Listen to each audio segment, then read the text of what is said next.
गुरु ब्रह्म गुरुर्विष्णु गुरुदेव महेश्वरा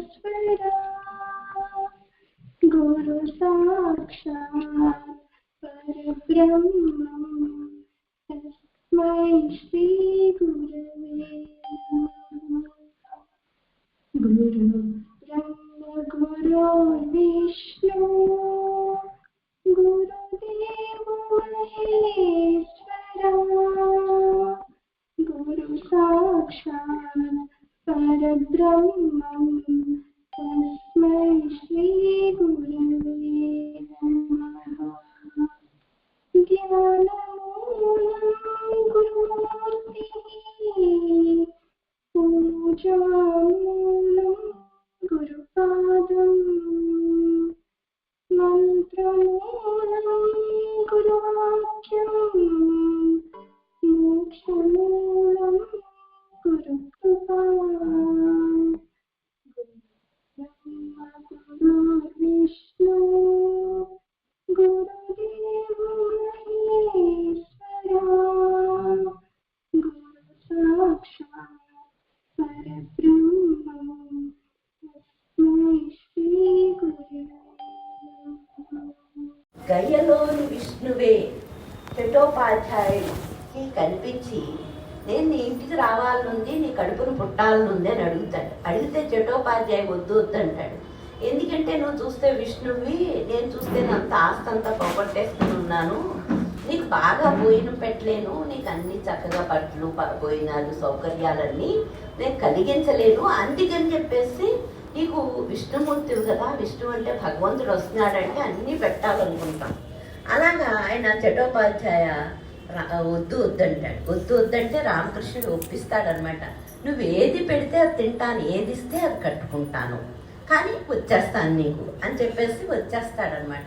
సరే ఏది ఇస్తే అదే తింటాను, ఏది ఇస్తే అదే కట్టుకుంటాను అన్నప్పుడు ఇంక చటోపాధ్యాయుడు ఏం అనలేకపోతాడనమాట. అంటే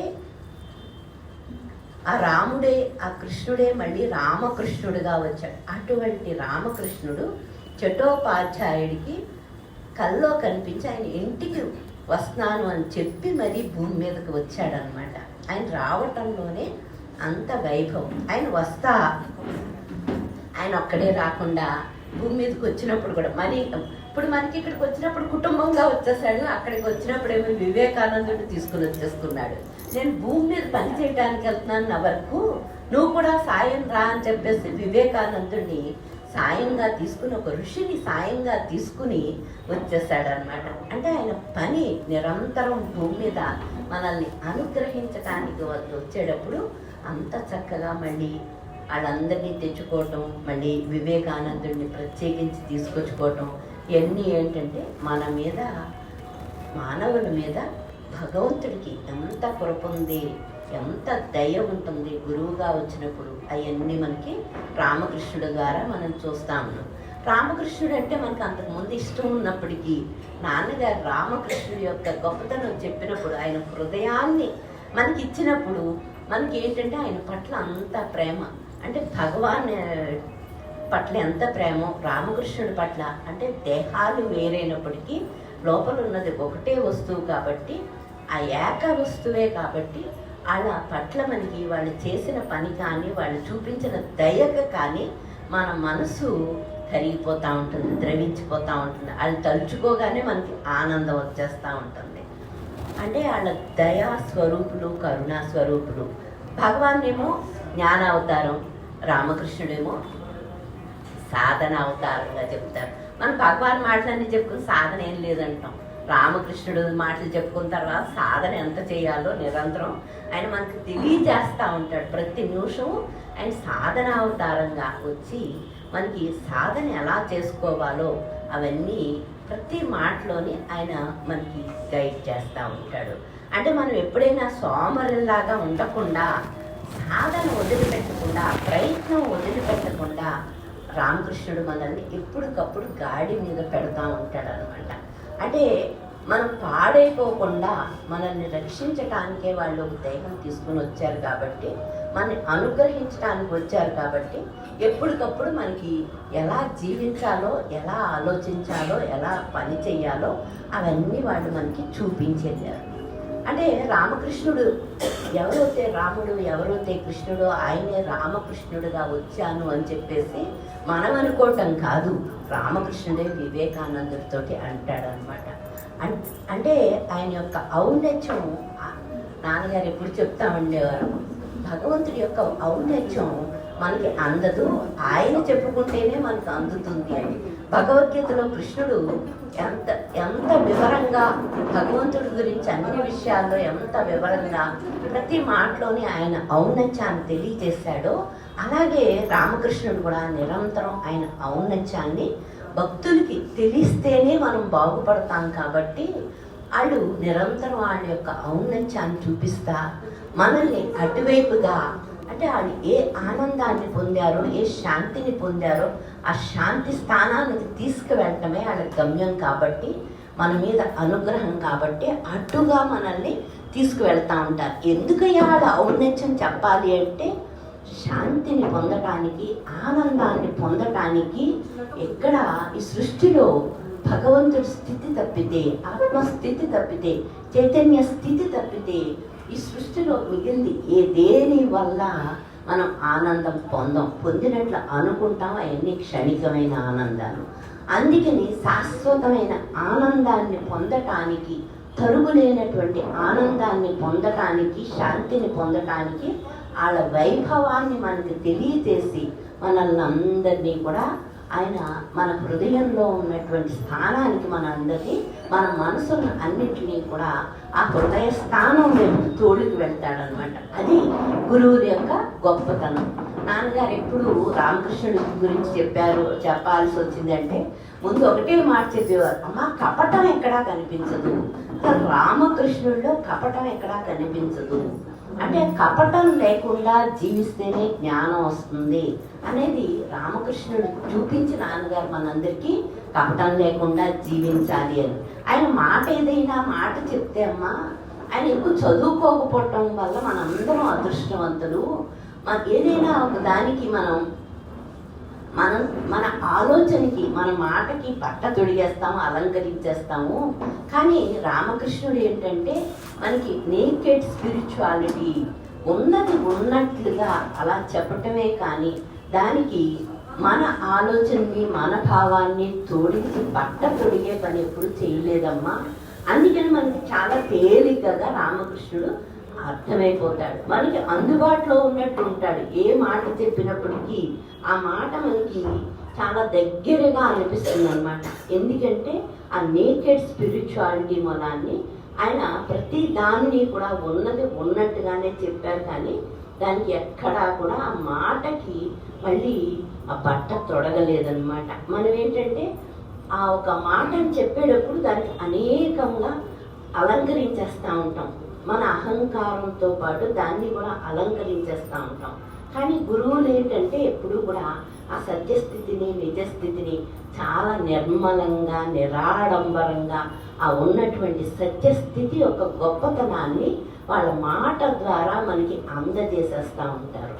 అందుకని చెప్పేసి వాళ్ళ మాటలకేమి బట్టలు తొడగక్కర్లేదు. మనకేంటంటే ఎంత చెప్పుకున్నా ఆనందం, ఇంకా ఏంటో వెలితి అనిపిస్తుంది. కాబట్టి ఇంకా ఇంకా ఇంకా ఆయన గురించి, ఆయన చెప్పిన స్థితి గురించి మనం చెప్పుకుంటా ఉంటాం.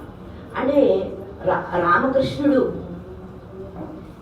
ఈ భూమి మీదకి వచ్చినప్పుడు ఆయన చేసిన పనిని ఎవరైనా గ్రహించగలిగారు అంటే కనుక వాళ్ళ అంతటి స్థాయి ఉండాలి. ఒక గురువు భూమి మీదకి వచ్చినప్పుడు ఆ గురువు ద్వారా ఈ భూమి మీద ఎంత పని జరిగిందో తెలియటానికి కూడా చాలా స్థాయి ఉంటేనే వివేకానందుడు ఆయన శిష్యులందరికీ అది తెలుసు. కాబట్టి వాళ్ళ అందరి ద్వారా రామకృష్ణుడు మనల్ని, అంటే ప్రతి ఊరు, ప్రతి చోట రామకృష్ణ మఠం పెట్టి మనందరికీ కూడా దగ్గర అయిపోయాడు అనమాట.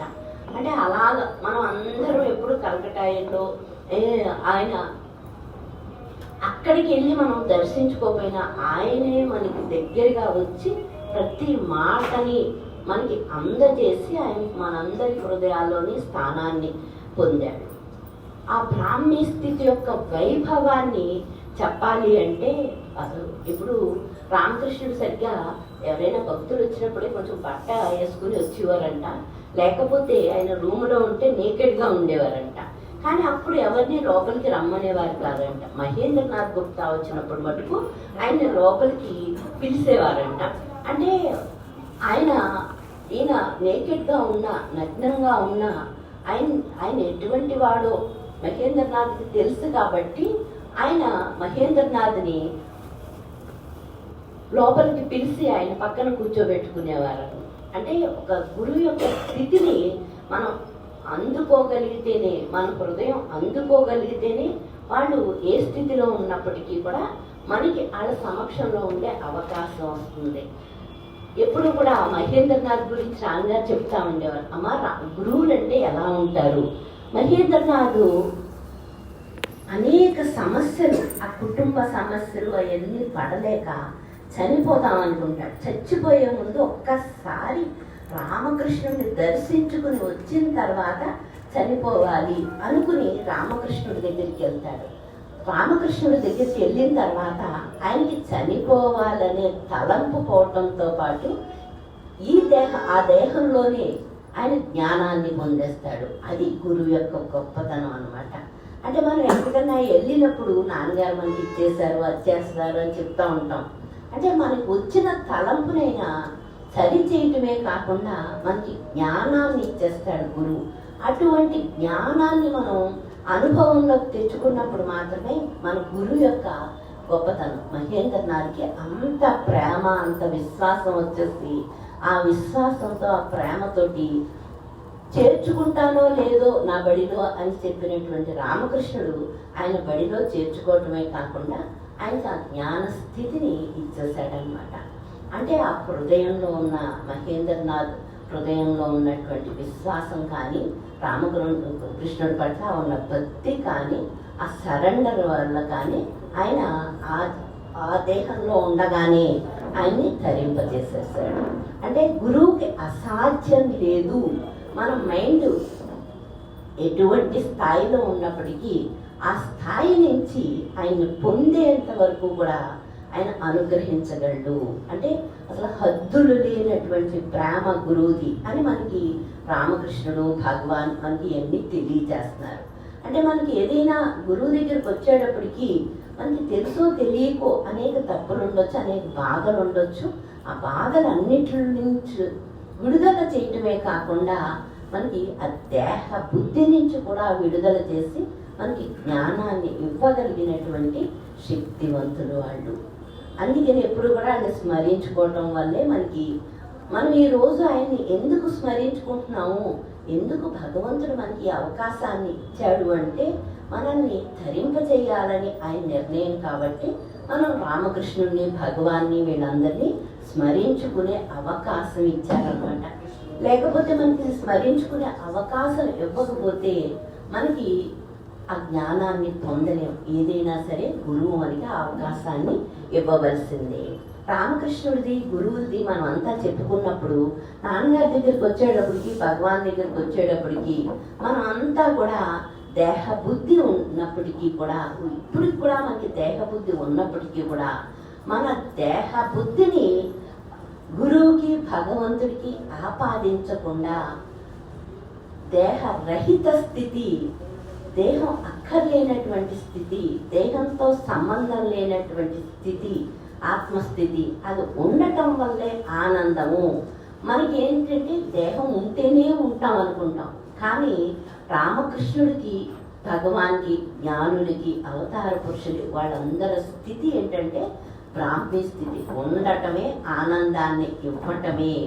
అటువంటి స్థితిని మనం అర్థం చేసుకోవటానికి నిరంతరం వాళ్ళ కృపని చూపించి, నేను దేహం ఉన్నప్పుడే ఉన్నాను అనుకుంటున్నావేమో, దేహం అవసరం లేదు నాకు, కానీ నీకు అందుబాటులోకి రావటం కోసం నేను ఒక దేహం తీసుకుని నీకు వచ్చి ఈ బోధనంతా బోధించి నిన్ను కూడా నా స్థాయి అయినటువంటి ఆ దేహరహిత స్థితికి తీసుకువెళ్ళిపోతాను అని చెప్పేసి మనకి రామకృష్ణుడు కానీ, భగవాన్ కానీ వీళ్ళందరూ మనకి తెలియజేస్తున్నారు. మనకి నాన్నగారి దగ్గరగా కూర్చునే వాళ్ళం మనకి బాగానే అలవాటు ఉండేది. ఆయన్ని తండ్రిగా భావించుకునే వాళ్ళం. ఎంతో కొంత మనకి దేహస్పృహ ఉండేది కాదు. ఆయన ఏ బాత్రూమ్కి వెళ్తా ఉన్నా మనం అక్కడే నుంచునే వాళ్ళం. అంటే మామూలుగా మన ఇళ్లలో ఎవరైనా మగవాళ్ళని చూస్తే లోపలికి వెళ్ళటం, వాళ్ళకి ఏదైనా బాత్రూమ్కి వెళ్తా ఉంటే మనం పక్కకు తప్పుకోవటం, ఇవన్నిటినీ మర్చిపోయి మనం ఆయన భగవంతుడు అనుకునే ఆయన ఆ బాత్రూమ్కి మన పక్క నుంచి వెళ్తా ఉన్నా సరే మనం లోపలికి వెళ్లకుండా ఆయన్ని అలాగా ఆయన సమక్షంలో ఆనందం పొందుతూ ఉండేవాళ్ళం. అలాగే రామకృష్ణుడు ఎవరైనా భక్తుల మధ్యన ఆడవాళ్ళ మధ్యన ఒకసారి కూర్చున్నాడంట. కూర్చోగానే వాళ్ళందరూ పక్కకు జరిగారంట. పక్కకు జరగగానే ఆయన రామకృష్ణుడు ఏమంటాడంటే, భగవంతుడికి శరీరం లేదు, నువ్వు నా గడ్డాన్ని చూసి నేను మగవాడిని పురుషుణ్ణి అనుకుంటున్నావు.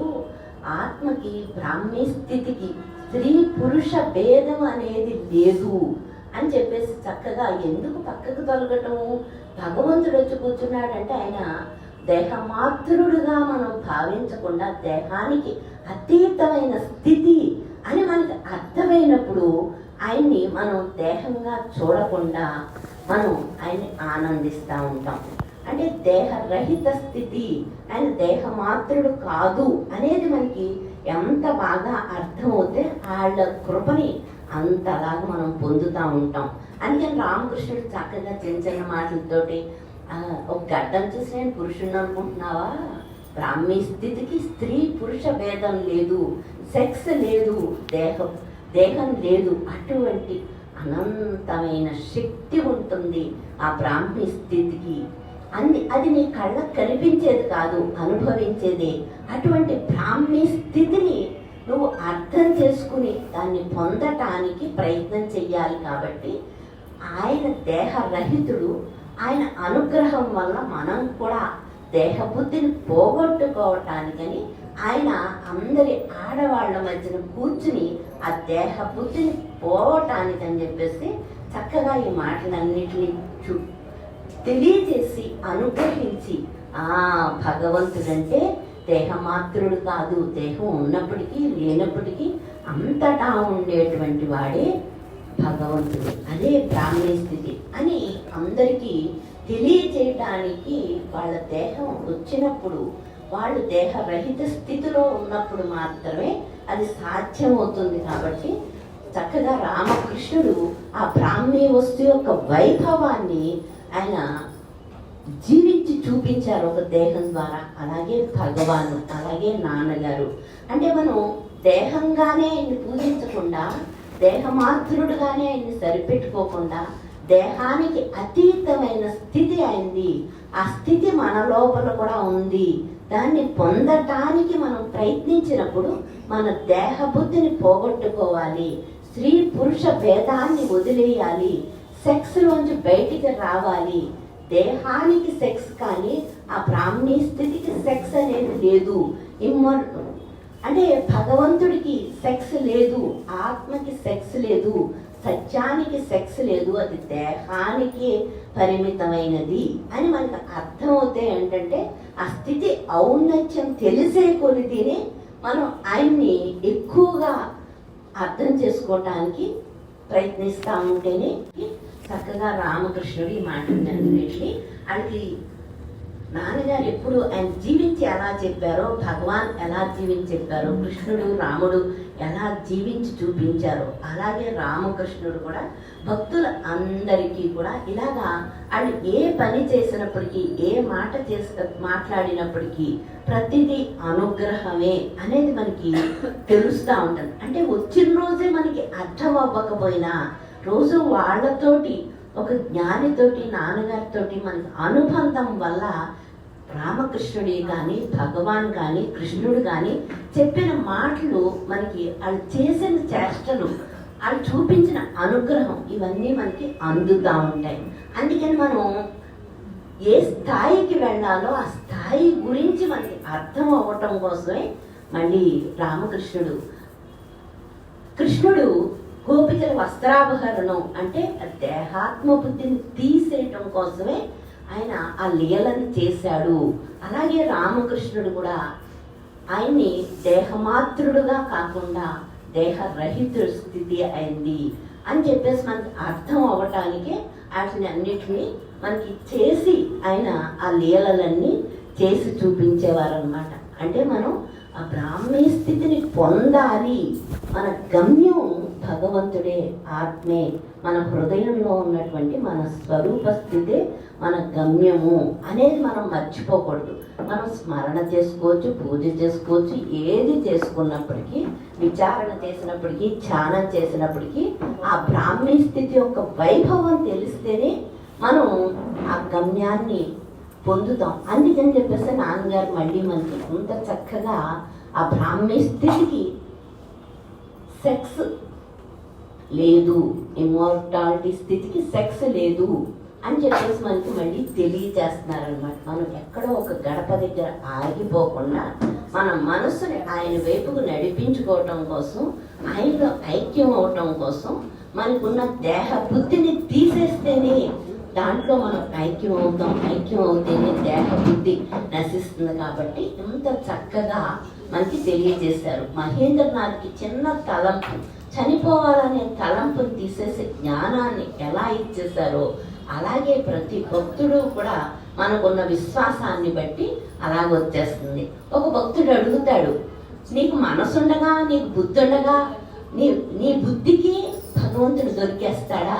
నీ బుద్ధికి, నీ మనసుకి భగవంతుడు దొరికేస్తాడా? దొరకడని వేదం చెప్తాంది అంటాడు. అంటే వెంటనే రామకృష్ణుడు ఏంటంటే, మనసుకి, నీ పవిత్రమైన మనసుకి నారాయణుడు దొరకకపోతే ఇంకా నారాయణుడు కదా దొరికేస్తాడు. ఎలా దొరికేస్తాడు అంటే, పవిత్రమైన బుద్ధికి, పవిత్రమైన మనసుకి అందకుండా పోడరాడు, అందేస్తాడు. భగవంతుడు అంటేనే కృప, అనుగ్రహం. కాబట్టి పవిత్రమైన బుద్ధికి అందేస్తాడు. వేదాలు చెప్పినప్పటికీ కూడా వీళ్ళు ఒక దేహం తీసుకుని భగవాన్ కానీ, జ్ఞానుడు, రామకృష్ణుడు భూమి మీదకు వచ్చినప్పుడు, కృష్ణుడు, రాముడు వీళ్ళందరూ వచ్చినప్పుడు వేదాలు చెప్పే మాటలు కూడా దాటి వీళ్ళు మనకి అనుభవాన్ని ఇచ్చేస్తూ ఉంటారనమాట. ఇవ్వటమే అంటే చెప్పటం కాదు, ఇవ్వటమే. అటువంటి స్థితిని వాళ్ళ స్థితిని మనకి ఇచ్చేయటానికి పవిత్రమైన బుద్ధి, నీ మనసుని పవిత్రం చేసుకుంటే, నీ బుద్ధిని పవిత్రం చేసుకుంటే జ్ఞానం వచ్చేస్తుందిరా. దొరకకపోతే వాడు భగవంతుడు ఎలా అవుతాడు? వాడు నారాయణుడు ఎలా అవుతాడు? వాడు దయాస్వరూపుడు, కరుణాస్వరూపుడు, ఆనంద స్వరూపుడు. దొరికేస్తాడు అంటే దొరికేస్తాడు అని కానీ మనకు ఆనందం వచ్చేస్తుంది. వాడు దొరకడరా అని చెప్తే మనం ప్రయత్నం కూడా చెయ్యం. అందుకని మనం ప్రయత్నం చేసేటట్లుగా, వాళ్ళు చెప్పినట్లుగా మనం జీవించేటట్లుగా అంత చక్కగా రామకృష్ణుడు కానీ, భగవాన్ కానీ మనకి ఇవన్నీ వివరిస్తున్నారు. భక్తి, రామకృష్ణుడు పైకి భక్తుడిగా కనిపించినప్పటికీ లోపలంతా జ్ఞానమేనమ్మా అని చెప్పేవారు. భగవాన్ బయటికి జ్ఞానిగా కనిపించినప్పటికీ, జ్ఞానమే బోధించినప్పటికీ లోపలంతా భక్తే. అంటే ఇవన్నీ మనకి ఎలా తెలిసినాయి అంటే, నాన్నగారు ప్రతిదీ మనకి అనుగ్రహించటం వల్ల వాళ్ళ వైభవం మనకి తెలుస్తూ ఉందన్నమాట. అలాగే శారదామాత అంటా ఉండేది ఎప్పుడు రామకృష్ణుడిని, ఏనుగుల లాంటి భక్తులందరినీ రామకృష్ణుడు తీసుకొని తరింపజేశాడు. ఈ చీమల లాంటి వాళ్ళందరినీ నా దగ్గరికి వదిలేశాడు.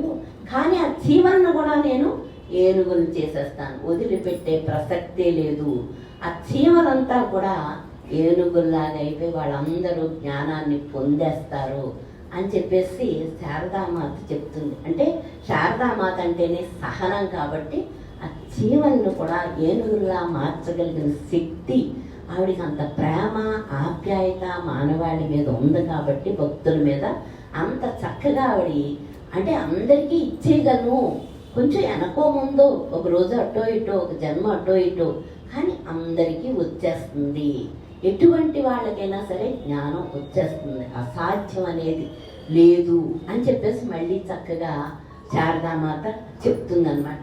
అంటే ఆయన పనిని ఉధృతంగా చేసుకోవటం కోసం విష్ణుమూర్తి ఒక్క ఆయనే రాకుండా లక్ష్మీదేవి అంటే శారదాదేవితో పాటు వాళ్ళు సీతారాములే భూమి మీదకి వచ్చారు. మళ్ళీ వాళ్ళు వస్తా వివేకానందుడు కూడా తీసుకొచ్చి వాళ్ళ బంధువర్గాన్ని అంతటినీ తీసుకొచ్చి ఈ భూమిని తడిపి వెళ్ళారనమాట.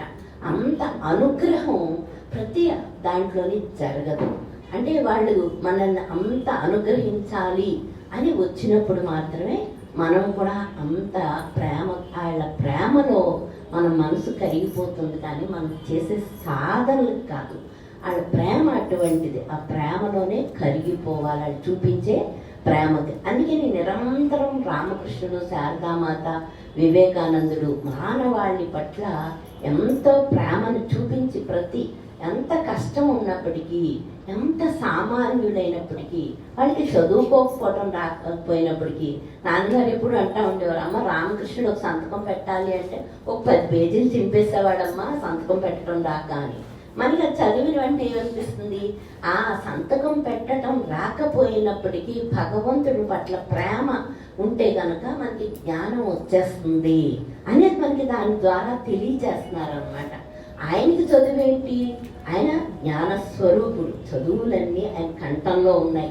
ఆ పని మనిషి చెప్తుంది మహేంద్రనాథ్కి, మీ గురువుగారు ఏమన్నా చదువుకున్నారా అంటే, మా గురువుగారికి చదువు ఎందుకు, చదువులన్నీ ఆయన కంఠంలో ఉన్నాయి. అటువంటి గురువు అయినా ఆయనకి చదువు ఎందుకు, బాకిన ఏం చదువులు ఎందుకు అని ఒక పని మనిషి చేత, అంటే ఆ ఇల్లు శుభ్రం చేసే అమ్మాయి అంత చక్కగా రామకృష్ణుడి గురించి చెప్తుంది. అంటే ఇక్కడ మన బాహ్యంగా ఉన్నటువంటి మన చదువులు కానీ మన పాండిత్యాలు కానీ కాదు, ఎక్కడ ఉన్నప్పటికీ వాళ్ళ జ్ఞానులు వాళ్ళకి తరతమ భేదం లేకుండా వాళ్ళని ప్రేమించేటట్లుగా ప్రతి జీవిలోనే వాళ్ళే ఉంటారు. కాబట్టి తరతమ భేదం లేకుండా అందరినీ అనుగ్రహిస్తారు. అక్కడ తుడిచేవాడైనా ఒకటే, గొప్ప రాజ్యానికి రాజైనా సరే వాళ్ళందరికీ సమానం. అవన్నీ దేహ ప్రారంభంలో వచ్చేయే కానీ లోపల ఉన్న స్వరూప స్థితి, ఏకస్థితి ఒకటే. కాబట్టి వాళ్ళు మానవాళి పట్ల అంత ప్రేమను చూపిస్తూ ఉంటారనమాట. అంటే మనం రామకృష్ణుడి హృదయం చదివే కొద్ది మనకి ఏమనిపిస్తుందంటే ఎక్కడికక్కడ మన మనసు ఆయనలో ఐక్యమైపోతూ ఉంటుంది. వివేకానందుని ఒకసారి అడుగుతూ ఉంటారు, నీ గురువు కన్నా నువ్వే గొప్పవాడివి అంటారు. వెంటనే వివేకానందుడు ఏమంటాడంటే, నా గురువుని తయారు చేసేసే గురువు నా గురువు. వేలాంటి మంది వివేకానందుని తయారు చేయగలిగినటువంటి శక్తివంతుడు రామకృష్ణుడు అని. అంటే గురువుని తయారు చేసేస్తాడనమాట. అంటే అనేక మంది గురువుల్ని, ఆ కుటుంబం అంతా గురువులే, వాళ్ళందరినీ రామకృష్ణుడు తయారు చేసేస్తాడు. అందుకని చెప్పేసి మామూలు గురువులు కాదు, గురువులను తయారు చేసే గురువు రామకృష్ణుడు అని ఎటు చెప్పినా సరే ఆయన వైభవం అన్నమాట. ప్రతి దాంట్లోని వైభవం. మనం ఆ మాటని విశ్వసించి, ఆ చెప్పిన మాటను విశ్వసించి ప్రేమతోటి అంగీకరిస్తే మనకి ఇక్కడికిక్కడే ఆనందం వచ్చేస్తూ ఉంటుంది.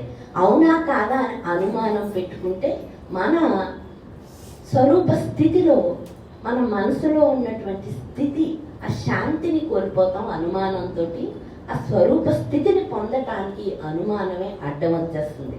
అందుకని గురువులు, జ్ఞానులు భూమి మీదకి వచ్చినప్పుడు వాళ్ళు ఏ మాట చెప్పినప్పటికీ, ఎలా జీవించినప్పటికీ బాహ్యంగా మనకి స్థూల దృష్టికి వాళ్ళు అందరూ సూక్ష్మ దృష్టికి మాత్రమే వాళ్ళు అందుతారు. కాబట్టి మనం వాళ్ళు చెప్పిన మాటని ఏ స్థాయిలో ఉండి చెప్పారో మనం అర్థం చేసుకోవడానికి వాళ్ళ మీద ప్రేమ ఉంటే సరిపోతుంది. మన ఇంట్లో మనకి ప్రేమ ఉంటే కనుక వాళ్ళకి ఏ లక్షణాలు ఉన్నప్పటికీ కూడా మనం అంగీకరించేస్తూ ఉంటాం. అలాగే మనకి గురువుల మీద ప్రేమని ఇచ్చేవాళ్ళు కూడా గురువులే. వాళ్ళే మనకి వాళ్ళని ప్రేమించుకునేటట్లు చేస్తున్నారు. ఆ ప్రేమలో మళ్ళీ మనం ఎక్కడ ఆగిపోకుండా అనుమానాలతోటి ప్రతి గడప దగ్గర ఆగిపోకుండా అటువైపుగా ప్రయాణించాలి. అంటే అనుమానం పెనుబోతాం, ఆ మార్గానికి అదే అడ్డం. విశ్వాసంలో మనకి ఎక్కడ ఆగదు, ఆ సరెండర్ వచ్చేస్తుంది.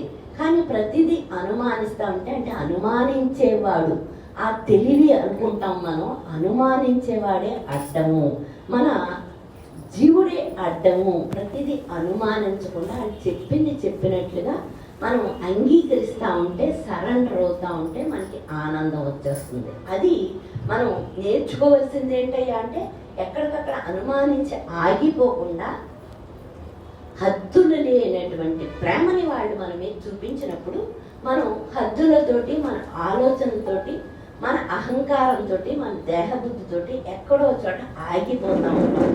వాళ్ళ ప్రేమకి మన ప్రేమ వాళ్ళ హృదయంలో మన స్థానం ఇవ్వాలి అంటే మనం కూడా హద్దులు తీసేస్తేనే అటువంటి ప్రేమని, వాళ్ళ ప్రేమని మనం అనుభవించగలుగుతాం. అందుకని మనకి రామకృష్ణుడు ఏంటంటే, అస్మాను భగవాను జ్ఞానం జ్ఞానం అంటా ఉంటే మనకి అర్థం అవట్లేదని మళ్ళీ ఈయన సాధన ఎలా చెయ్యాలి, ఎలా భగవంతుడిని గురువుని ఎలా విశ్వసించాలి, నువ్వు విశ్వసిస్తే చాలురా, నీకు దర్శనం అవుతే చాలు, ఆ దర్శనంతో నేను నిన్ను ఆ జ్ఞానస్థితికి తీసుకువెళ్ళిపోతాను. అసాధ్యం అనేది గురువుకు లేదు, జ్ఞానైన గురువుకి.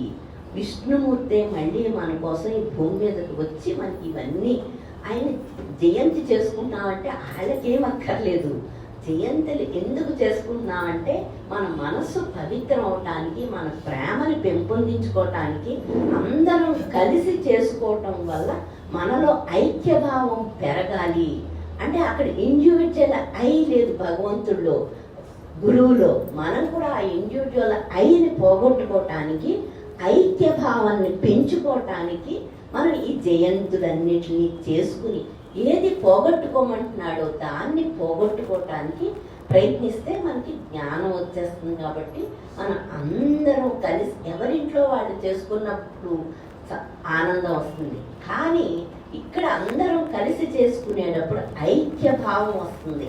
నువ్వు వేరు నేను వేరు అనే వేరు బుద్ధి పోయి ఆ యూనివర్సల్ ఐ తోటి ఆ ఐక్య భావం మనకి పెంపొందించి ఎప్పుడొకప్పుడు ఆయనలో కలిపేసుకోవటానికి మనకి అందరినీ కలిపి ఫంక్షన్స్ కానీ, ఉత్సవాలు కానీ, జయంతులు కానీ, వాడికి ఒక దండ వేస్తే మనకి సంతోషం, ఒక పండు పెడితే మనకి సంతోషం. వాళ్ళకేమి ఈ సృష్టికి యజమాని, సృష్టికర్త అయినటువంటి వాడికి పండు మనం ఏం పెడతాము? కానీ మన ప్రేమను చూపించడానికి ఒక పండునిచ్చి మనం సంతోషపడతాం. ఆ పండు ఆయనకు అక్కర్లేదు, కానీ ఆయనకి ఇవ్వటం అనేది మనకి ఏమవుతుందంటే, మన మనస్సుకి భగవంతుడికి ఇవ్వటం నేర్పించటం వల్ల ఆ ఇవ్వటంలోనే మన మనస్సుని ఆయనకి ఇచ్చి శాంతిని పొందుతాం. అక్కర్లేనటువంటి ఆ ఏ మనస్సు అయితే మనకి అశాంతిని తీసుకొస్తాందో ఆ మనస్సుని భగవంతుడు ప్రేమలో, ఆయన స్మరణలో నిండిపోవటం వల్ల అది పవిత్రమైపోతుంది. పవిత్రమైపోతే ఆయన వ్యక్తమైపోతాడు. అందుకని చాలా తేలిగ్గా చెప్పేస్తాడు అనమాట రామకృష్ణుడు. ఆకర్షితుడైపోయి అది ప్రతిరోజు రామకృష్ణుడి దగ్గరకు వచ్చేవారంటండి.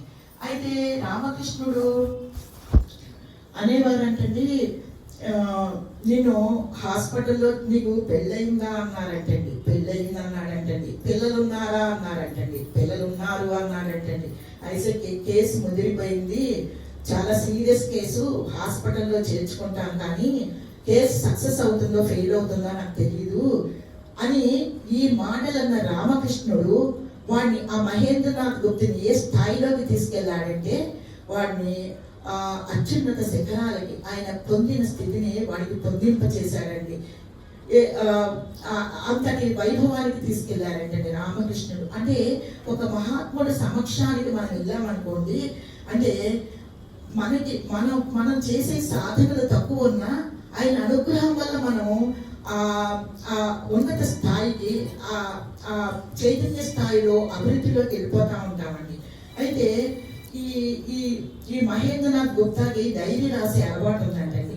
ఆ డైరీ రాసే అలవాటులో ఆయన ఈ రోజు రామకృష్ణుడి దగ్గరికి ఎవరు వచ్చారు, ఈ రామకృష్ణుడు ఏం ప్రశ్నలు అడిగారు, రామకృష్ణుడు ఏ సమాధానాలు చెప్పాడు అని చెప్పేసి ఆయన షార్ట్ కట్ లో ఆయన డైరీలో రాసుకునేవాడంటండి. ఎందుకు రాసుకునేవాడు అంటే, ఇంటికి వెళ్ళి చదువుకొని ఆ మాటల్ని ఎంజాయ్ చేసేవాడంటండి, ఆనందం పొందేవాడంటండి.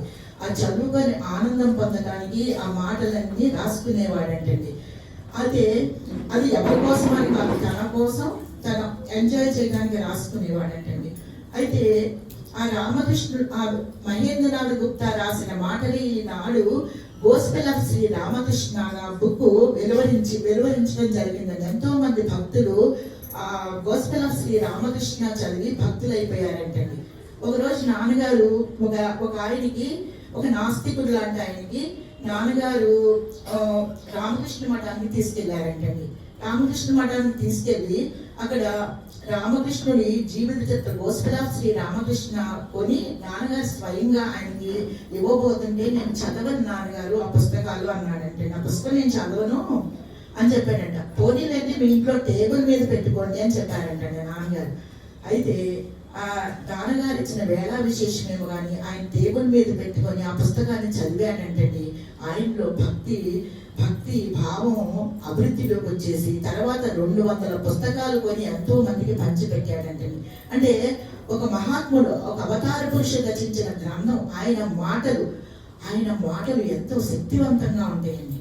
అయితే ఇలా మహేంద్రనాథ్ గుప్తా ఆయనకి అట్రాక్ట్ అయ్యారు. ఆయన చెప్పిన మాటలు రాసుకునేవారు. అయితే ఒకరోజు మహేంద్రనాథ్ గుప్తా రోజు 5ంటికి కాలేజ్ స్కూల్ అయిపోయినాక వచ్చేవాడు. ఒకరోజు 2 గంటలకే వచ్చి కూర్చున్నాడంటండి. 2 గంటలకే వచ్చి కూర్చుంటే, ఏంటి వాళ్ళు తొందరగా వచ్చేసారు, స్కూల్కి వెళ్ళలేదా అంటే, ఈ రోజు మా స్కూల్ యజమాని ఇన్స్పెక్షన్కి వచ్చాడండి మా స్కూల్కి. ఆ ఇన్స్పెక్షన్ అయిపోయాక ఒక పూట సెలవిస్తాము, అందుకని నేను స్కూల్ ఎగ్గొట్టు రాలేదు, మామూలుగానే టైంకి వచ్చేసాను, ఆయన ఆ స్కూల్ సెలవు కాబట్టి వచ్చేసాను అన్నారంటండి. అంటే ఎవరు మీ స్కూల్ యజమాని అని అడిగారంటండి. అంటే విద్యాసాగరుడు, ఈశ్వర్చంద్ర విద్యాసాగరుడు అన్నాడంటండి. ఓ ఆ విద్యాసాగరుడా, వాడిని నేను 2 సార్లు చూశాను, కలకత్తాలో 2 సార్లు చూశాను. వాడు నేను రామకృష్ణదేవా నేను మీ దగ్గరికి దక్షిణేశ్వరం వస్తాను అని చెప్పి 2 సార్లు చెప్పాడు. 2 సార్లు చెప్పినా వాడు రాలేదు దక్షిణేశ్వరానికి. వాడి లోపల ఉద్దేశం ఏంటంటే నాకు పాండిత్యం ఉంది, చదువు ఉంది, డబ్బు ఉంది, గౌరవాలు ఉన్నాయి, పరపతులు ఉన్నాయి, ఇవన్నీ ఉన్నాయి, నేను గొప్పవాడిని, వీడు ఈ పేద బ్రాహ్మణుని దర్శించుకోవడం ఏంటంటే వాడి లోపల ఉద్దేశము అని అక్కడ రామకృష్ణుడు అన్నారంటండి. నీకు డబ్బు ఉండొచ్చు, గౌరవం ఉండొచ్చు, అధికారం ఉండొచ్చు, లోకంలో కీర్తి ప్రతిష్టలు ఉండొచ్చు, ఇవన్నీ 3 నాళ్ళ ముచ్చట అన్నాడండి. ఇవన్నీ 3 నాళ్ళ ముచ్చట. నీకేదో ఎప్పుడు శాశ్వతంగా ఉంటాయి అనుకో, ఇవన్నీ నిజం కాదు. వీటిని చూసుకొని వాళ్ళు ఎంతో గర్వాన్ని పెంచుకుంటున్నారు. ఈ అవుట్ సైడ్ గొడవల వల్ల జ్ఞానం రాదు అని చెప్తున్నారండి. అవుట్ సైడ్ గా నీకు ఏమన్నా జ్ఞానం రాదు. నువ్వు లోపల ఎలా ఉన్నావు, లోపల నీ హృదయం ఎలా ఉంది, నీ మనసు ఎలా ఉంది. పుస్తకాలు చదవటం వల్ల జ్ఞానం రాదు, బయట ఏదో మంచి పనులు చేయటం వల్ల జ్ఞానం రాదు. నీ లోపల ఉన్న అజ్ఞానాన్ని నువ్వు తొలగించుకుంటే జ్ఞానం వస్తుంది. అజ్ఞానం ఏ రూపంలో ఉంది? మనోరూపంలో ఉంది. ఆ మనసులోంచి నువ్వు విడుదల పొంది నువ్వెవరో నువ్వు తెలుసుకుంటే నీకు జ్ఞానం వస్తుంది అని అక్కడ రామకృష్ణుడు ఎప్పుడు ఏం చెప్తాడంటే, మన జ్ఞానం అంటే ఏమిటి అని బంకించంద్ర చటర్జీ అడిగితే ఒక్క మాటలో చెప్పండి రామకృష్ణదేవా జ్ఞానం అంటే ఏంటి అని అడిగితే, ఆ రామకృష్ణుడు అంటాడు, ఏదైతే నేను అంటున్నావా, నేను కాదని తెలుసుకోవటమే జ్ఞానం అంటాడండి. అంటే ఒక్క మాటలో చెప్పేశాడంటండి జ్ఞానం అంటే ఏమిటో. అదే వాడు అన్నాడంటండి, ఒకడు వచ్చి భగవాన్ రామకృష్ణదేవా నేనుని ఎలా పోగొట్టుకోవాలి అని అడిగాడంటండి. నేనుని ఎలా పోగొట్టుకోవాలంటే, నాన్నగారు అంటాను చదువురాని బ్రాహ్మణుడు 8 రూపాయలకి ఉద్యోగం చేసిన ఈ పల్లెటూరులో పుట్టిన పేద బ్రాహ్మణుడు ఎంత అద్భుతంగా చెప్పాడండి. నేను ఎలా పోతుంది అంటే, నేను ఎలా పోగొట్టుకోవాలంటే యాదలాపంగా చెప్పేశాడంటండి రామకృష్ణుడు. అన్నాడంటండి, నువ్వు ఇప్పుడు ఎలా బతుకుతున్నావురా, నేనుగానే బతుకుతున్నానండి. నేనుగా బతుకుతుంటే నీకు జ్ఞానం ఎలా వస్తుంది? నేనుగా బతకపోతే, నేనుగా జీవించటం మానేస్తే నీకు అప్పుడు జ్ఞానం వస్తుంది అన్నారంటండి. అంటే నువ్వు ఎలా బతుకుతున్నావు? మనసుగా బతుకుతున్నావు, మనసులో ఉన్న గుణాలను బట్టి బతుకుతున్నావు, అహంకారంగా బతుకుతున్నావు, దేహంగా బతుకుతున్నావు, మనసుగా బతుకుతున్నావు. ఇన్ని రకాలుగా నువ్వు నేనుగా బతుకుతా ఉంటే నేను ఎలా పోతుంది అంటున్నావు. నేనుగా బతకటం మానేయి, అహంకారం పోతుంది, నేను పోతుంది అన్నారంటండి. ఎంత వండర్ఫుల్గా వాళ్ళ హృదయంలో అనుభవాన్ని తీసి చెప్తున్నారో చూడండి. ఈ ఒక్క మాట నేను మీరు ఇంటికి వెళ్ళిపోండి అంటున్నాను నాన్నగారు. నేనుగా బతకటం మానేయండి. నేనుగా బతకటం మానేస్తే ఆ నేను పోతుంది. మీరు ఎలా బతుకుతున్నారో, మీ జీవిత విధానం ఎలా ఉందో మీరు చూసుకోండి. ఆ జీవిత విధానాన్ని మార్చుకొని నేనుగా బ్రతకటం మానేయండి అని చెప్తున్నారండి. అయితే ఈ మహేంద్రనాథ్ గుప్తా అప్పుడప్పుడు రామకృష్ణుడు భక్తుల ఇళ్ళకి వెళ్ళేవాడంటండి. భక్తులు ఇళ్ళకి వెళ్తే ఒకసారి ఈశ్వరచంద్ర విద్యాసాగర్ వాళ్ళ ఇంటికి కూడా వెళ్ళారనమాట. వెళ్తే నాన్నగారు చెప్పేవారండి, మరి రేపు ఎక్కడో చోట ఎవరో ఒకళ్ళు మాట్లాడటం మొదలు పెట్టాలి కదా. ఆయన ఈయనే మొదలు పెట్టేశారంటండి రామకృష్ణుడే. నేను బోధులను చూశాను, నదులను చూశాను, కాలువలను చూశాను, ఈ రోజు సముద్రాన్ని చూస్తున్నాను అన్నారంటండి. సముద్రంలో ఏముంది లేండి అన్నాడంటే విద్యాసాగరుడు. ఈ రోజు నేను చూసేది ఉప్పు సముద్రాన్ని కాదు, విద్యా సముద్రాన్ని చూస్తున్నాను అన్నాడంటండి. విద్యా సముద్రాన్ని చూస్తున్నాను అంటే బిగిసిపోయాడంటండి విద్యాసాగరుడు. అంత పండితుడు బిగిసిపోయాడంటండి రామకృష్ణుడు మాటలకి అని. సరే అక్కడ ఏదో మాట్లాడి భక్తి సంబంధమైన విషయాలు మాట్లాడి వచ్చేస్తున్నారంటండి.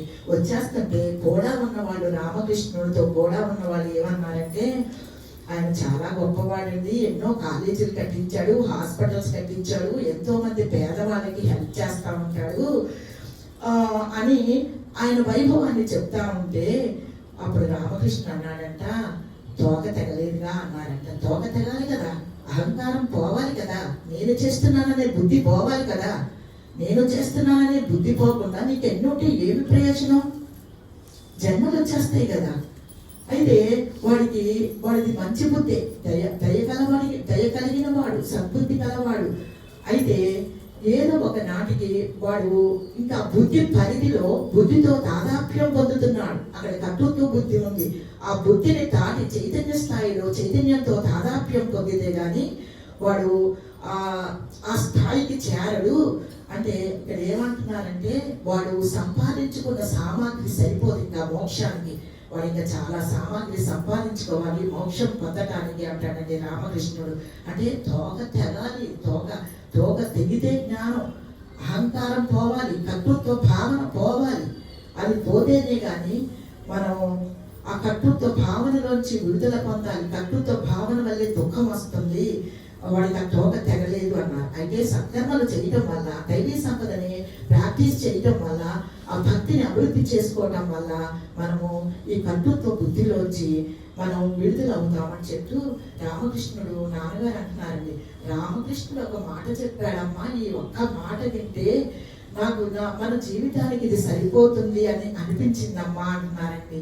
ఏంటంటే భగవంతుడే కర్త, భగవంతుడు మాత్రమే కర్త, నేను కర్తను కాదు. ఈ ఒక్క మాట వినగానే మన జీవితానికి సరిపోతుంది అనిపిస్తుందమ్మా. భగవంతుడే కర్త, భగవంతుడు మాత్రమే కర్త, నేను కర్తను కాదు. అయితే మరి మనం భగవంతుడు కర్త అయితే మనం కర్తని ఎందుకు అనుకుంటున్నాం? అన్ని నా వల్ల అయిపోతున్నాయి, నేను చేస్తున్నానని ఎందుకు అనుకుంటున్నాం అంటే అదే అజ్ఞానం మన వల్ల అవుతుంది అని. మనము అంటే జరిగేదంతా ఈశ్వర సంకల్పం ప్రకారమే. ఆల్రెడీ సినిమా తీసేసినట్టు జరుగుతూ ఉంటే మనం పాత్ర బొమ్మలు ఆయన ఎలా కదిలిస్తే అలా కదిలే బొమ్మలనే కానీ మనకి స్వతంత్ర ప్రతిపత్తి లేదన్న విషయం తెలియక మనం మనమే దేహము చేసే పనిని మనమే చేశామని కర్తృత్వం పెట్టుకుంటున్నాం. అయితే ఇక్కడ రామకృష్ణుడు ఏం చెప్పాడంటే, నువ్వు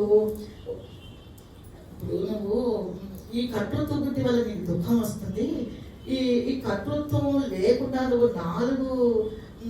నువ్వు ఎంతమందిని చంపినా నీకు పాపం రాదని అక్కడ నాన్నగారు చెప్తే ఏమంటున్నారంటే, ఇప్పుడు కత్తి ఉంది అనుకోండి, ఒక కత్తితో నేను ఎవరి తల నరిగాను అనుకోండి, నరిగితే పాపం నాకు వస్తుందా కత్తికి వస్తుందా అని అడిగారండి. అంటే కత్తే నరికింది వాడి తల, కానీ ఎవరి చేతిలో ఇన్స్ట్రుమెంట్గా ఉంది? నా చేతిలో ఇన్స్ట్రుమెంట్గా ఉంది ఆ కత్తి. ఆ కత్తి నా చేతిలో ఇన్స్ట్రుమెంట్గా ఉంది. చూడడానికి కత్తి వాడిని చంపేసినట్టు కనిపించిన ఆ కత్తిని ఆడించిన వాడిని నేను, అంటే నాకే పాపం వస్తుంది. అంటే ఈశ్వరుడు చేతిలో, అలాగే మన దేహం ద్వారా మంచి జరిగినా చెడు జరిగినా మనం ఆయన చేతిలో ఇన్స్ట్రుమెంట్స్గా ఉన్నామంటే ఇన్స్ట్రుమెంట్స్గా ఉన్నాము అని ఇక్కడ చెబుతూ నాన్నగారు ఒక ఎగ్జాంపుల్ చెప్తున్నారు. ఇప్పుడు కైక రాముణ్ణి 14 ఏళ్ళు వనవాసానికి వెళ్ళమని చెప్తుంది. వనవాసానికి నిన్నటిదాకా మన ఎంతగా ప్రేమగా చూసిన కైక మన అరణ్యవాసానికి ఎందుకు వెళ్ళమంది? లక్ష్మణ, నువ్వు ఎందుకు ఆవిడ్ని తిడుతున్నావు, ఆవిడ్ని విమర్శిస్తున్నావు, నీకు అర్థం కావట్లేదు లక్ష్మణ. నిన్నటిదాకా ప్రేమగా ఉంది, ఈ ఒక్క రోజులో ఎందుకు మారిపోయింది కైక అంటే మన దేహ ప్రారంభంలో మనం అరణ్యవాసానికి వెళ్ళవలసి ఉంది. ఆ ప్రారంధాన్ని ఈశ్వరుడు కైక ద్వారా సఫలీకృతం చేస్తున్నాడు. అక్కడ నువ్వు కైకను చూస్తున్నావు, మంత్రను చూస్తున్నావు, కానీ అక్కడ వెనక ఉన్న ఈశ్వరుడిని గమనించడం లేదు. ఈ కైక మంత్ర ఈశ్వరుడు చేతిలో ఇన్స్ట్రుమెంట్స్ అని చెప్తున్నారండి. ఈశ్వరుడు ఎలా ఆడిస్తే అలా ఆడే బొమ్మలు. ఆ బొమ్మలన్న విషయం తెలియక మనం వాళ్ళేదో చేశారు వీళ్ళేదో చేశారు అనుకుని మనమే చేసేసాం, అన్ని పనులు మనమే చేసాం కూడా, ఏం జరిగినా కూడా మనమే కర్తలమని మనం దుఃఖాలు పాలవుతున్నాము. దుఃఖం అంటే కట్టుతో బుద్ధి నశించిందంటే మనం దుఃఖంలోంచి బయటికి వచ్చేస్తాము అంటున్నారండి. అయితే మరి కట్టుతో బుద్ధి ఎలా నశిస్తుందంటే నీకు ఈశ్వరుడు పట్ల భక్తి, అకారణ భక్తి, అంటే ఆ భక్తికి అంటే కారణం కనిపించకుండా నీకు ఆ భక్తి, భగవంతుడి పట్ల భక్తి, హోలీ సత్పురుషుల సహవాసం చేయడం వల్ల, ఆ భగవంతుడి నామాన్ని స్మరించడం వల్ల, ఆ రూపాన్ని ధ్యానించడం వల్ల, ఆ శ్రవణ మననాలు చేయడం వల్ల ఈ రకంగా భగవంతుడి పట్ల భక్తిని పెంచుకుంటా ఉంటే నెమ్మదిగా ఆ కట్టుతో బుద్ధిలోంచి నీకు బయటకు వస్తావు. ఉన్నది భగవంతుడే, నేనంటూ లేనన్న విషయం నీకు అర్థమవుతుంది అని చెప్పారనమాట నాన్నగారు. అంటే ఎంతసేపు నేను నేను నేను అనే మాటను ఎందుకు ఉపయోగిస్తున్నారు? స్నానం మంచినీళ్ళ కన్నా ఎక్కువగా ఉపయోగిస్తున్నారు. నువ్వు ఇప్పుడు ఆ పదాన్ని తీసేయి, అంతా నువ్వే అంతా నువ్వే అంతా నువ్వే అంతా నీదే అని ఈశ్వరుడితో అనండి. ఈశ్వరుడిదే, అంతా ఈశ్వరుడిదే, ఈశ్వరుడే చేస్తున్నాడు, ఏది జరిగినా ఈశ్వరుడే, ఏది వచ్చినా ఈశ్వరుడే, అంతా ఈశ్వరుడు అన్న భావంతో ఒక నేనును తీసేటప్పుడు నేను పోతుంది. అంతేగాని నేనును తలపెడుతూ నేనులోంచి బయటికి రాలేము. నేను తీసి పక్కన పెట్టినప్పుడు మనం దాన్ని మరిచిపోవాలి. అసలు దాన్ని మరిచిపోతే జ్ఞానం వస్తుంది అంటున్నారండి. ఆ నేను నాది అనే తలంపుల్ని మనం అవి పోగొట్టుకోవాలని నిరంతరం వాటిని చింతించే కన్నా వాటిని మర్చిపోయి ఏదైతే ఉందో ఆ సత్యాన్ని స్మరించడం వల్ల, సత్యాన్ని ఆరాధించడం వల్ల, సత్యాన్ని ప్రేమించడం వల్ల మనము ఆ వస్తువును పొందుతాము, కానీ దానికి దూరం అయిపోతాము. ఏదైతే మనమో అది మనకు అనుభవంలోకి వస్తుంది అంటున్నారండి. ఆ రామకృష్ణుడు అనేవాడంటండి, నరేను మన గురించి టౌన్లో టాక్ ఎలా ఉంది అని అనేవారంటండి. అయితే మిమ్మల్ని బ్యాడ్ మ్యాన్ అనుకోవటం లేదు, కానీ బ్యాడ్ మ్యాన్ అనుకుంటున్నారండి అన్నారంటండి. అంటే రామకృష్ణుడు అన్నట్టు అంత గొడవ వచ్చేసిందా నాన్నగారు, అంత గొడవ వచ్చేసిందా, మన మీద ఇలా మాట్లాడుకుంటున్నారా మన గురించి అని అనేవారంటండి. ప్రపంచంలో ప్రతి వాడికి పిచ్చి లేని వాడి ప్రపంచంలో ఎవడు లేడు. ఒకరికి డబ్బు పిచ్చి, ఒకరికి అధికారం పిచ్చి, ఒకరికి పదవులు పిచ్చి, రకరకాల పిచ్చులు ప్రతి ఒక్కరికి పిచ్చి ఉంది. కానీ నాకు భగవంతుడి మీద పిచ్చింది. పిచ్చి అందరూ పిచ్చివాళ్ళే, కానీ నాకు భగవంతుడి మీద పిచ్చింది అని అనేవాళ్ళంటండి. అంటే భగవంతుడిని ఒక చేత్తో పట్టుకోండి, రెండో చేత్తో మీ డ్యూటీ చేసుకోండి. ఆ ఒక చేత్తో ముందు భగవంతుని పట్టుకోవడం నేర్చుకొని రెండో చేత్తో మన డ్యూటీ మనం చేసుకుంటా ఉంటే, ఈ డ్యూటీ లేని టైంలో, మన పనులు అయిపోయిన టైంలో రెండో చేత్తో కూడా భగవంతుని పట్టుకుంటే, అంటే భగవంతుడు ధ్యాసలో మన జీవితాన్ని, మన హృదయాన్ని నింపుకుంటే అప్పుడు ఏమవుతుంది? ఆ భగవంతుడిని అనుభవిస్తూ ఉంటే, భగవంతుడిని ప్రేమిస్తూ ఉంటే, ఆ భగవంతుడిని అనుభవిస్తూ ఉంటే ఈ లీలలో జరిగేదంతా, ఇదంతా లీల అన్న విషయం మనకు అవగతం అవుతుంది. ఆ లీలలో కూడా భగవంతుడిని చూసే ఆ దృష్టి మనకి ఏర్పడుతుంది. ఉన్నదంతా ఒక్కటంటే ఒక్కటే. ఆ ఆ ఉన్నది ఒక్కటే అన్న విషయం మనకు అవగాహనలోకి వస్తుంది. ఆ అవగాహనలోకి వచ్చినప్పుడు వాళ్ళ జీవిత విధానం మారిపోతుంది అంటున్నారండి. ఉన్నది ఒక్కటంటే ఒక్కటే, రెండోది లేనే లేదు. అయితే రామకృష్ణుడు లాస్ట్ డేస్లో రామకృష్ణ మఠానికి ఎలా శంకుస్థాపన చేశాడు అంటే, మనం అనుకుంటున్నాం వివేకానందుడు చేశాడు, రామకృష్ణ మఠం స్థాపించాడు అని, కానీ దానికి బీజం రామకృష్ణుడే వేసేసాడంటండి. అంటే ఆ మహాత్ములకి వాళ్ళకి ఏం జరుగుతుందో వాళ్ళకి ముందే తెలిసిపోతుంది. కాబట్టి ఒకరోజు రామకృష్ణుడు ఏంటండి శారదానంద ఒళ్ళో కూర్చున్నాడు ఏంటండి. ఏంటి స్వామి మీరు శారదానంద ఒళ్ళో కూర్చుంటున్నాడు ఏంటి అని అందరు అడిగితే, వీడు ముందు తరాల్లో వీడు ఎంతో బరువును మోయవలసి ఉంది, ఎంతో బాధ్యతని నెరవేర్చాల్సి ఉంది, వీడు కనీసం నా బరువైనా మోస్తాడా లేదా అని చూస్తున్నాను అనేవారంటండి. ఒకరోజు ఒక భక్తుడు అంటండి కాషాయి బట్టలను తెచ్చి రామకృష్ణుడికి ఇచ్చి, ఎవరన్నా సాధువులకి సన్యాసులకి కాషాయి బట్టలు మీ చేత్తో ఇవ్వండి రామకృష్ణ దేవా అని ఇచ్చాడంటండి. అప్పుడు రామకృష్ణుడు అన్నాడంటండి, సన్యాసులు అంటే ఎవరు? త్యాగబుద్ధి ఉన్నవారు సన్యాసులు. మా శిష్యుల కన్నా త్యాగబుద్ధి ఉన్నవారు ఈ కలకత్తా పట్టణంలో ఉన్నారా? ఎవరు లేరు. ఈ త్యాగబుద్ధి ఉంది నా శిష్యుడికి అని ఈ 16 మంది శిష్యులకి ఆ సన్యాసం ఆ గొడ్డలు పంచిపెట్టేశారంటండి. వాళ్ళు సన్యాసం పుచ్చుకుందామని ఏం ఆలోచన లేదండి వాళ్ళకేమి. కానీ మా గురువు గారు బట్టలు ఇచ్చారు కదా అని సంతోషపడిపోయి ఆనందంతో ఆ బట్టలు ధరించేశారంటండి. బట్టలు ధరించేసరికి వాళ్ళు ఇంటికి వెళ్ళేసరికి ఇంట్లో వాళ్ళకి ఏం చేశారంటండి, ఏంటి మీరు సన్యాసం పుచ్చుకుంటారా, ఇంటికి వస్తారా అని పాపం వాళ్ళకి ఎంటేశారంటండి. ఎంటేస్తే ఆ రకంగా వీళ్ళందరినీ సన్యాసం చేసేసారంటండి రామకృష్ణుడు. సన్యాసం చేసేసి వాళ్ళు అంటే గురువు గారు ఇచ్చారు, మనమేనంతే కదండి, గురువు గారు ఇచ్చారంటే ఆనందంగా ధరించేస్తాం కదా, వాళ్ళు కూడా ఆనందంగా ధరించేశారు.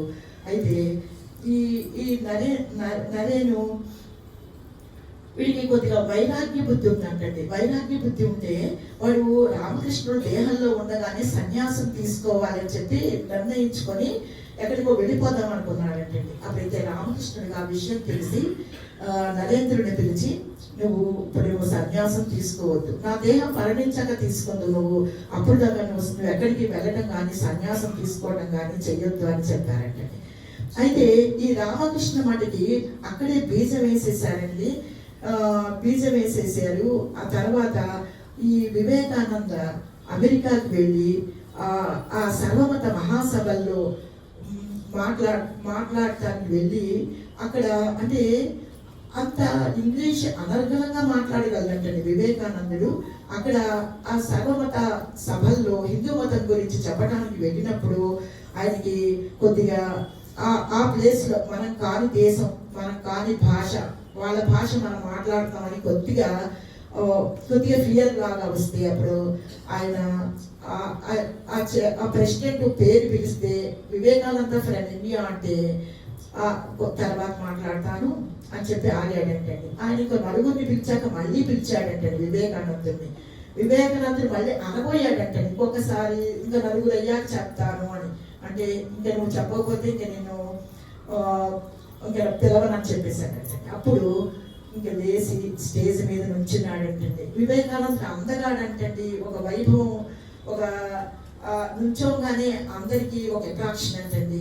అయితే ఆయన ఇప్పుడు మనము వాళ్ళేమో లేడీస్ అండ్ జెంటిల్మెన్ అని చెప్పేసి వాళ్ళు అడ్రస్ చేస్తారంటండి. కానీ ఈయన ఏమన్నాడు, brothers and sisters of America అన్నాడంటండి.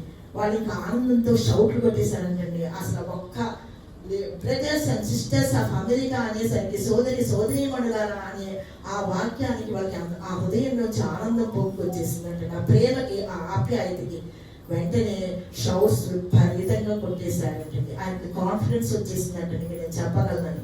ఆ చెప్పడం ఆయన 12 రోజులు అక్కడ కలకత్తాలో అమెరికాలో స్పీచెస్ ఇచ్చారంటండి. ఆ స్పీచెస్కి విపరీతమైన డబ్బు రావడం మొదలు పెట్టిందంటండి, పేరు ప్రఖ్యాతలు రావడం మొదలు పెట్టేసింది అంటండి.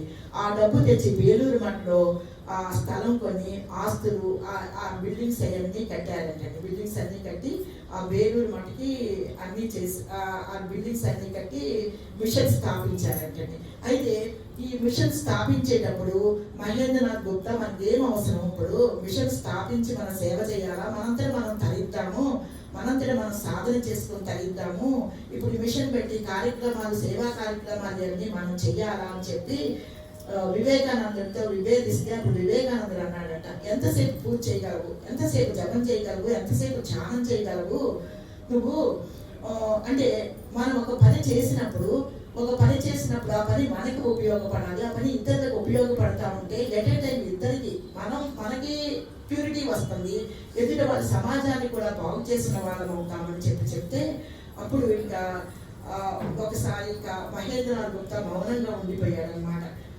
ఆ రకంగా రామకృష్ణ మఠం స్థాపించిన తర్వాత అప్పుడు ఆయన అన్నారంటండి, ఇప్పుడు ప్రెసిడెంట్ ఎవరో సెక్రటరీ ఎవరో మీరు ఎన్నుకోండి, మీలో మీరు ఎవరో ఒకరు ఎన్నుకోండి అంటే వాళ్ళు అన్నారంట, స్వామీజీ మీరే ఎవరో ఒకరిని సెలెక్ట్ చేయండి అన్నారంట.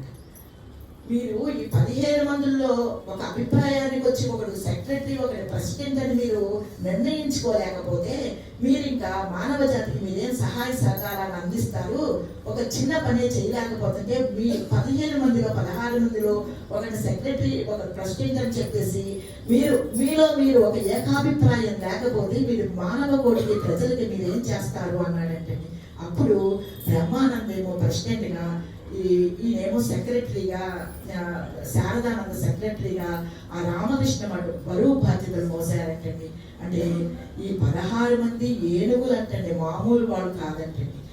అంటే వాళ్ళు ఆచారాలను చేసేసాడంటండి రామకృష్ణుడు వాసనలను తొలగించుకోమని చెప్పడమే కాదంటండి, వాళ్ళ వాసనలను తొలగించేసేసాడంటండి శిష్యుల.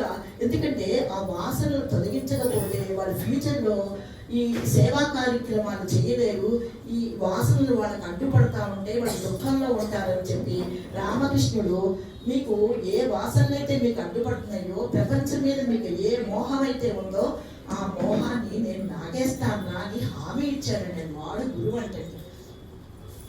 అయితే ఈ శారదానంద వేలూరు మఠంలో అన్ని కట్టేసిన తర్వాత భవనాలన్నీ ఈయన ఒకరోజు శారదానంద అమ్మ దగ్గరికి వెళ్ళారంటండి. అంటే రామకృష్ణుడు దేహం విడిచే ముందు చెప్పారంటండి, నా దేహం విడిచాక నువ్వు మీ అత్తగారింటికన్నా మా ఇంటికన్నా వెళ్ళు, లేకపోతే నీ పుట్టింటికన్నా వెళ్ళు అని చెప్పారంటండి. అప్పుడు ఆవిడ జయరాంబాటికి వెళ్ళిపోయారంటండి. అప్పుడు ఈ శారదానంద వేలూరు మఠంలో అన్నీ బాగా ఉన్న తర్వాత ఈ శారదానంద ఒక రోజు వెళ్ళి అమ్మవారి ఆ శారదామాత దగ్గరికి వెళ్ళి ఆ జయరాంబాటికి వెళ్ళి అన్నారంటండి, అమ్మా నువ్వు కలకత్తా వచ్చే అన్నారంటండి.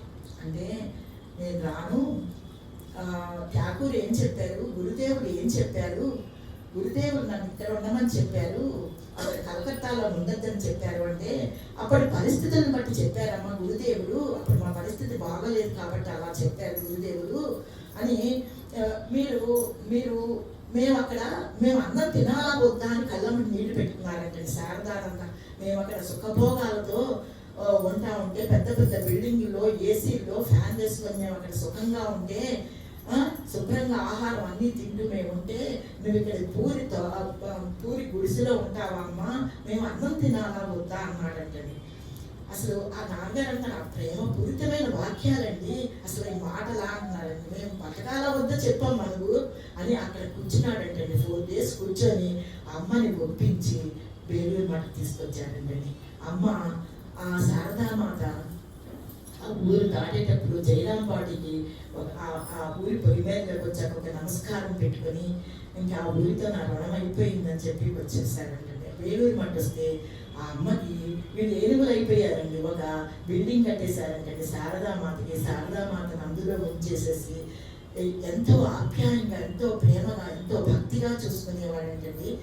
ఆ అమ్మ నిద్రపోతుంటే గేటు బయట కాపలా ఉండేవాడండి శారదానంద. ఆ చివరికి ఆ అమ్మకి ఈ శారదానంద మీద ఎంత ప్రేమ వచ్చిందంటే, నా దేహం మరణించాక నువ్వే నా శవానికి చితి పేర్చి నువ్వే మంట పెట్టు అని చెప్పి శారదానందకి చెప్పారంట. నా తమ్ముళ్ళు వచ్చినా చూసి వెళ్ళిపోతారు, వాళ్ళు ఎవరు ముట్టుకోరు, నువ్వే నాకు అన్ని కార్యక్రమాలు చేయమని చెప్పారంట. ఆవిడ సమాధిని కూడా గంగా నది తీరాన అక్కడ సమాధిని పెట్టారంట. అయితే శారదామాతకి ఉన్న గౌరవం రామకృష్ణుడికి రాలేదంటండి. శారదామాతకి సమాధి కట్టారు. శారదామాతని ఆ ఊరేగించడానికి బోల్డ్ మంది జనం వచ్చారంటండి ఆవిడ మరణించినప్పుడు.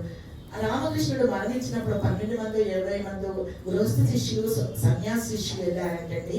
వెళ్తే వాళ్ళు అక్కడ ఆయన దేహం విడిచిన తర్వాత రామకృష్ణుడు ఆ దేహాన్ని ఒక మామూలు మానవులు ఆ మున్సిపాలిటీ స్థలాలు ఎక్కడైతే ఉంటాయి కదండి, ఈ శవాలు మామూలు ఇవన్నీ ఉండబట్టి ఆ శవాలని తీసుకెళ్లే ప్లేస్లో ఆ శ్మశానంలో మామూలు ఆర్డినరీ పీపుల్ చేసే శ్మశానంలో కాల్ చేశారంటే రామకృష్ణుడి శరీరాన్ని. అంటే వాళ్ళు చిన్నపిల్లలండి, వాళ్ళకి తెలియదు, చిన్నపిల్లలు కాల్ చేశారు.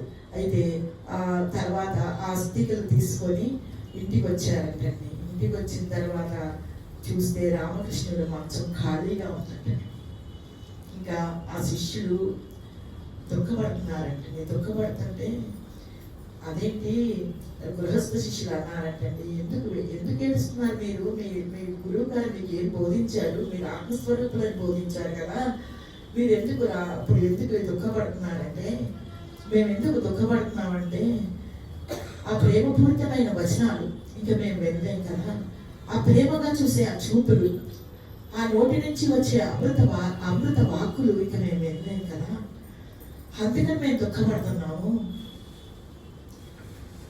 అంటే ఆ ప్రేమని మిస్ అయిపోతున్నాం కదా, ఆ ఆప్యాయతని మిస్ అయిపోతున్నాం కదా అని వాళ్ళు దుఃఖపడ్డారంటే. ఆ రామకృష్ణుడు ఎప్పుడైతే రామకృష్ణుడు శరీరం విడిచిపెట్టినాకే వీళ్ళు ప్రపంచ పర్యటనకి వెళ్ళారంటండి. శిష్యుడు వెళ్ళి అప్పుడు నరేను మన భారతదేశంలో ఉన్న పేదరికాన్ని, ఆ ప్రజలు పడే కష్టాలని చూసి ఆయన మనసు కరిగిపోయి ఇంకా నేను భారతదేశం అభివృద్ధి కోసం ఈ ప్రజలని పావర్టీలోంచి విడుదల చేయడానికి నేను కృషి చేయాలి అనుకున్నాడంటండి. అని ఆయన జీవితాన్ని డెడికేట్ చేసేసారన్నమాట, ఇంకా మామూలుగా ప్రజల కోసం అన్నమాట. అంటే ఆయన ఒకసారి ఈ అమెరికాకి వెళ్ళకముందే పూణే వెళ్ళారంటండి. ఒకసారి పూణే వెళ్తే తిలక్ గారి ఇంట్లో ఆయనకి ఆశ్రయం ఇచ్చారంటండి. అయితే పూణేలో తిలక్ గారి ఇంట్లో 3 రోజులు ఉన్నారంటండి వివేకానంద. అయితే చిన్న పిల్లవాళ్ళలాగా వంగి ఒక ఏమీ తెలియని వాళ్ళలాగా ఉండేవారంటండి. తిలక్ గారు చాలా పెద్ద ఆయన కదా, ఆధ్యాత్మికంగా రాజకీయాల్లో కూడా పెద్ద ఆయన కదా. తిలక్ గారు ఒక రోజు ఏదో బయట ఆధ్యాత్మిక సభకి గీత గురించి మాట్లాడటానికి వెళ్తూ స్వామీజీ మీరు వస్తారా, ఇవాళ నేను గీత గురించి ఏదో బయట మీటింగ్ ఉంది, నన్ను ప్రెసిడెంట్గా పెట్టారు, మీరు వస్తారా, మీకు ఇష్టమైతే రండి అని చెప్పారంట. నాకు కూడా అంటే వెళ్ళాడంటండి, స్వామీజీ వెళ్ళాడంటండి. అయితే అక్కడ పూణేలో మీటింగ్ అయిపోయిన తర్వాత లోకల్ లీడర్స్ తిలక్ గారు అందరూ మాట్లాడినాక అక్కడ ఉన్న వాళ్ళు మీకు కూడా ఒక స్వామీజీ వచ్చారు కదండి, ఆయన కూడా మాట్లాడమనండి అన్నారంటండి.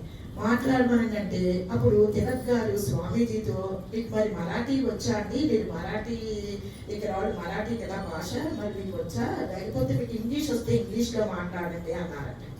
అంటే వివేకానందకి ఇంగ్లీష్ వచ్చని కూడా ఆయనకు తెలియదు అంటండి. అయితే అప్పుడు ఇంకా వివేకానందుడు భగవద్గీత ప్రవచనం చేస్తే ఆయన జీవిస్తున్నాడు, గీత చదివి ఆయన జీవిస్తున్నాడు అనిపించిందంటండి. అంటే అంత వైభవం అంటండి ఆయనకి.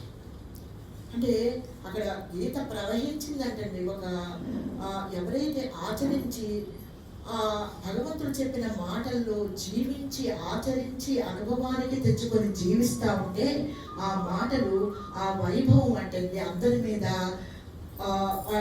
అవి చూపిస్తాయి అంట, ప్రభావాన్ని చూపిస్తాయి అంటండి.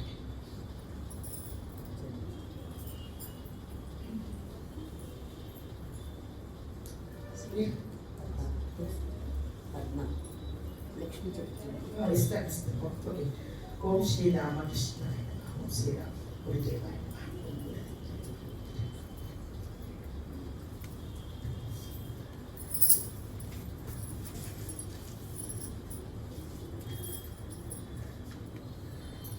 ఓం శ్రీ నాన్న పరమాత్మనే నమః, అరుణాచలేశ్వరాయ నమః, ఓం శ్రీ రమణాయ నమః. రామకృష్ణుడు పాల్గొన మాసం శుక్లపక్షం విడియనాడు జన్మించారంటమ్మా. రామకృష్ణుడికి పేరెంట్స్ పెట్టిన పేరు గదాధరుడు. మనం అందరం రామకృష్ణుడు అనుకుంటున్నాం కదా, ఆయన పేరెంట్స్ పెట్టిన పేరు ఏంటంటే గదాధరుడు అంటున్నాను. ఆయన ఏం చేశారంటే కొంచెం ఆయన చిన్నప్పటి నుంచి తపస్సుగా బతికాడు మా రామకృష్ణుడు. అంటే భగవంతుడి పట్ల తపన, ఇంకా భగవంతుడు తప్ప ఇంక ఏదీ లేదు అన్న తపనలో రామకృష్ణుడి జీవితం అలా పెరుగుతూ వచ్చిందమ్మా. అప్పుడు ఈ లక్షణాలన్నీ చూసి ఆ కాళికాదేవి గుళ్ళో అన్నగారు తీసుకెళ్లి పూజారిగా రామకృష్ణుడు పెట్టారంటమ్మా. ఇంకా ఏంటంటే ఆ అమ్మతో అనుసంధానం అయిపోయాడమ్మా ఆయన. ఎలా అయితే మన లోపల ఉన్న చైతన్యంతో అనుసంధానం అవ్వండి అని పెద్దలు నాన్నగారు భగవానుడు చెప్పారు, అలా రామకృష్ణుడికి ఆ గుళ్ళోకి వెళ్ళటమే అమ్మతో అనుసంధానం అయిపోవటం మొదలు పెట్టాడమ్మా. మాట్లాడేసుకునేవాడు, మీతో నేను, నాతో మీరు ఎలా మాట్లాడుతున్నామో అలా భగవాన్తో, అలా అమ్మతో నిరంతరం మాట్లాడేసుకునేవాడమ్మా. ఇంకేమి 1 minute కూడా గ్యాప్ లేదు ఆయనకి. నిరంతరం భగవంతుడి స్మరణలో ఆవిడతో అనుసంధానం అయిపోయి అటాచ్ అయిపోయి ఉండేవాడు నాన్న. ఒకరోజు మధురబాబు తొంగి చూస్తున్నాడంట మా రామకృష్ణుడిని. చూస్తా ఉంటే రామకృష్ణుడు ఆ తపన, ఆ లోపల ఉన్న తపనతో అటు ఇటు అసలు ఇంకెలా అంటే గోసి ఇలా ఎగపట్టేసుకుని తిరుగుతున్నాడు నాన్న. అప్పుడు ఆ మధురబాబు చూసేప్పటికి ఒక త్రిశూలధారి కనిపించాడంటమ్మా. ఆ రామకృష్ణుడే ఒక త్రిశూలం ధరించి పరమశివుడిగా ఆయనకి కనిపించాడంట. వెంటనే మధురబాబు అనుకున్నాడంటమ్మా, అంటే రామకృష్ణుడు సకలావతార పురుషుడు, అంటే ఇంకా సకల దేవతల్లో ఆయనలో ఇమిడిపోయి ఉన్నాయి. ఆయన భయపడతా మళ్ళీ చూసాడంటమ్మా. చూసేప్పటికి ఈసారి కాళీ అవతారం అంటున్నాను. కాళికాదేవి ఎలాంటి అవతారంలో ఉంటుందో అలాంటి అవతారంతో ఆ అవతారిణి దేవి త్రిశూలం పట్టుకుని కంగుమని మోగిస్తా మధురబాబుకి రామకృష్ణుడిలో దర్శనం ఇచ్చిందంటమ్మా. అంటే అటువంటి గొప్ప వారితో మనం స్నేహం చేస్తున్నాం అని చెప్పడానికి ఇవన్నీ ఉపమానాలు చెప్పుకుంటున్నాం అమ్మా. రామకృష్ణుడితో స్నేహం, భగవాన్తో స్నేహం, నాన్నగారితో స్నేహం, మన హృదయంలో ఉన్న చైతన్యంతో స్నేహం. ఇంతమంది భక్తుల హృదయాలలో రామకృష్ణుడు, నాన్నగారు, భగవాన్ వాళ్ళ పీట వేసుకుని కూర్చున్నారంటే విశేషంగా చెప్పుకోవచ్చు. లాస్ట్ వీక్ చెప్పుకున్నాము, కానీ అది ఇంకోసారి చెప్పాలి ఉందమ్మా. మహేంద్ర ఏంటి, నాకు చదువు లేదు, నాకు విద్య లేదు, నాకు ఏమి ఆకర్షణ లేదు నా శరీరంలో, కానీ ఎంతమంది వచ్చేస్తున్నారేంటి నా దగ్గర ఏముందని వస్తున్నారు వీళ్ళంతా అని అడిగారంటమ్మా రామకృష్ణుడు. అడిగితే ఆయన అన్నారంటమ్మా, మహేంద్ర రామకృష్ణుడి గురుదేవా, మీ దగ్గరికి ఇంతమంది ఎందుకు వస్తున్నారంటే మీ దగ్గర అవధి లేని ఆనందం పొందుతున్నారు వాళ్ళు. మనం ఈ సంసారంలో వీటిల్లో వాటిల్లో ఓ చీర కొనుక్కుంటే ఆనందం పెచ్చ, ఒక ఇల్లు కొనుక్కుంటే ఆనందం, లేకపోతే ఓ సోఫా కొనుక్కుంటే ఆనందం. మన పెద్దిరాజు గారు అంటున్నారు, ఫ్రిడ్జ్ లో ఉన్న పదార్థాలే మనకి అవసరం లేని తీసేయలేకపోతున్నాము, ఇక మనసులో ఉన్న అవసరం లేని వస్తువుల్ని ఎలా తీసేస్తాము. ముందు భగవంతుడి మీద ఇష్టం, ఇంకా విపరీతమైన ఇష్టం ఉండాలి. ఇంకా ఆ రామకృష్ణుడు ఎలా అయితే అమ్మతో అనుసంధానం అయిపోయాడో మనం కూడా మన గురుదేవులతో, మా నాన్నగారితో కాంటాక్ట్ అయితే అమ్మా, ఆ లోపల ఉన్న నాన్నగారితో కాంటాక్ట్ అయితే ఆయన సబ్జెక్ట్ నిరంతరం మన చెవుల్లో మారుమూలుగా ఉంటే ఈ సబ్జెక్ట్ ఏం చేస్తుందంటే మనసుని అంతర్ముఖం చేసమ్మా, లోపల ఉన్న చైతన్యంలో మనల్ని ఐక్యం చేసేస్తుంది, కాంటాక్ట్ చేసేస్తుంది. ఇంతమంది భక్తుల మధ్య రామకృష్ణుడు వైభవం చెప్పుకుంటున్నామంటే ఇంతకన్నా ఆనందం ఏముందమ్మా, ఇంతకన్నా హ్యాపీనెస్ ఉందా జీవితంలో? ప్రార్థన అంటే భగవంతుడితో సంభాషణ అన్నారమ్మా. తన దగ్గరికి వచ్చేవారంతా అనేవాడంటమ్మా రామకృష్ణుడు, నా దగ్గరికి వచ్చేవాళ్ళు అందరూ మహేంద్ర దైవ స్వరూపాలుగా కనిపిస్తున్నారేంటి, అందరిలో దైవాన్ని చూడగలుగుతున్నాను. మనకి నామం రూపం ఎవరన్నా వస్తున్నారనుకోండి, ఓ లక్ష్మి వచ్చేసింది, దాని నామం, దాని గుణం, దాని ఆకారం, 3 మనకి వచ్చేస్తాయి. నాన్నగారు ఎక్కువ చెప్పేవారు. కానీ ఇక్కడ రామకృష్ణుడికి ఎవరిని చూసినా భగవత్ స్వరూపమే కనిపిస్తుందంటమ్మా. నాన్నగారు కూడా ఎప్పుడు మనలో గుణాలు చూడలేదు నాన్న. వీళ్ళు ఎలాంటి వాళ్ళు, వీళ్ళు అజ్ఞానంలో ఉన్నారా, వీళ్ళు ఏమి అక్కర్లేదు నాన్నగారికి. ఇచ్చేయటమే, ఆ శ్రవణం ద్వారా ఇచ్చేయటమే. ఇచ్చేయటం అంటే ఇంకా ఆ వస్తువుని మనకు తీసి ఇచ్చేయటమే. ఆ మాట ద్వారా వాక్యము దేవుడై ఉన్నది అని ఎలా చెప్పారో నాన్న, అలా తీసి ఇచ్చేయటమేమ్మా. అలాంటి గురువు పాదాల చెంత మనందరం ఉన్నామంటే నాన్న, మనం చాలా అదృష్టవంతులం. ఎందుకంటే నా దేహ పతనానంతరం కూడా మీకు కూడా ఉంటాను. ఇంకా ఏం చెప్పారమ్మా, మీకు జ్ఞానం కలిగే వరకు మీ కూడా నేను ప్రయాణం చేస్తాను. ఇలా భరోసా ఇచ్చిన గురువు ఎక్కడున్నా ఉన్నారు నాన్న. మీ కూడా నేను ప్రయాణించి మీకు మోక్షం వచ్చేదాకా కూడా నేను మిమ్మల్ని వెంటాడతాను. మోక్షం అంటే విడుదలే కదమ్మా, ఈ మనసు నుంచి విడుదల. ఎప్పుడైతే మనసు నుంచి మనల్ని సెపరేట్ చేసుకున్నామో ఆ ఈశ్వరుడితో అనుసంధానం కుదిరిపోతుందమ్మా మనకి. ఈ వివేకానంద ఎలా అంటే నాన్న, ఇంకా రామకృష్ణుడు నమ్మేవాడు కాదు. ముందు ఎక్కడో ఇంట్లో ఉంటే భజనలోకి వచ్చాడమ్మా రామకృష్ణుడు. వస్తే ఈయన భజన పాటలు పాడేవాడు వివేకానంద. ఏదైనా నువ్వు 2 పాటలు పాడదు కానీ మా గురువు గారు చరణ్ తీసుకెళ్ళారమ్మా. తీసుకెళ్తే ఇంకా అక్కడ కూర్చుని ఆ వివేకానంద స్వామిని చూడగానే ఇంకా అసలు రామకృష్ణుడికి అమ్మ ఎన్నాళ్ళు ఏమైపోయావు నువ్వు అని ఆయన్ని అర్థం చేసుకుని పక్క గదిలోకి తీసుకెళ్ళి ఇంకా వివేకానందుడిని ఆయనకి చూడటమే సరిపోయిందంటమ్మా. అంటే అలాంటి శిష్యుడు దొరికితే గురువుకి ఎంత ఆనందమో చూపించారు నాన్న. అలాగే మన ఉష నాన్నగారితో అంతటి అనుబంధం కలిగి ఉందమ్మా. అంతటి అనుబంధం. సంజయక్క, విజయ వీళ్ళందరూ ఇంతటి సత్సంగాన్ని ఇలాగ చేయగలుగుతున్నారంటే నాన్న, అది వాళ్ళని పరిపూర్ణంగా నాన్నగారి కృపాల మీద వర్షిస్తాంది అని అర్థం అమ్మా. అప్పుడు అడుగుతాడమ్మా, నువ్వు భగవంతుడిని చూసావా అని అడుగుతాడమ్మా రామకృష్ణుడిని వివేకానంద స్వామి. అంటే రామకృష్ణుడు ఎస్ నేను చూశాను అన్నాడమ్మా. అంటే వెంటనే ఏం క్వశ్చన్ వేసాడు వివేకానంద, నాకు చూపిస్తావా అన్నాడమ్మా. అంటే ఎస్ అన్నాడమ్మా. అని ఆయన ఆఖరి వేలుని వివేకానంద స్వామి గుండెల మీద పెట్టాడు నాన్న. పెట్టేప్పటికి ఇంకా ఆయనకి ఆ ప్రపంచం లేదు, మనసు లేదు, ఇంక ఏది ఏ స్థితిని అయితే భగవత్ స్థితిని అడిగాడో ఆ భగవత్ స్థితి ఆయనకి సంప్రాప్తించేసిందమ్మా. అమ్మా రామకృష్ణుడు నాన్నగారు భగవాను ఏ సామాన్యులు కాదమ్మా. వీళ్ళు ఏదడిగితే అది ఇచ్చేస్తారు. నువ్వు అడుగు, ఇప్పుడు ఇక్కడ అడుగు, నాకు ఆత్మానుభవం కావాలి అని అడిగితే నవ్వెంట్ హియర్ ఇట్ ఈస్ అని ఆ స్వరూపాన్ని ఇచ్చేసేంత జ్ఞానం వీళ్ళందరిలో ఉందమ్మా.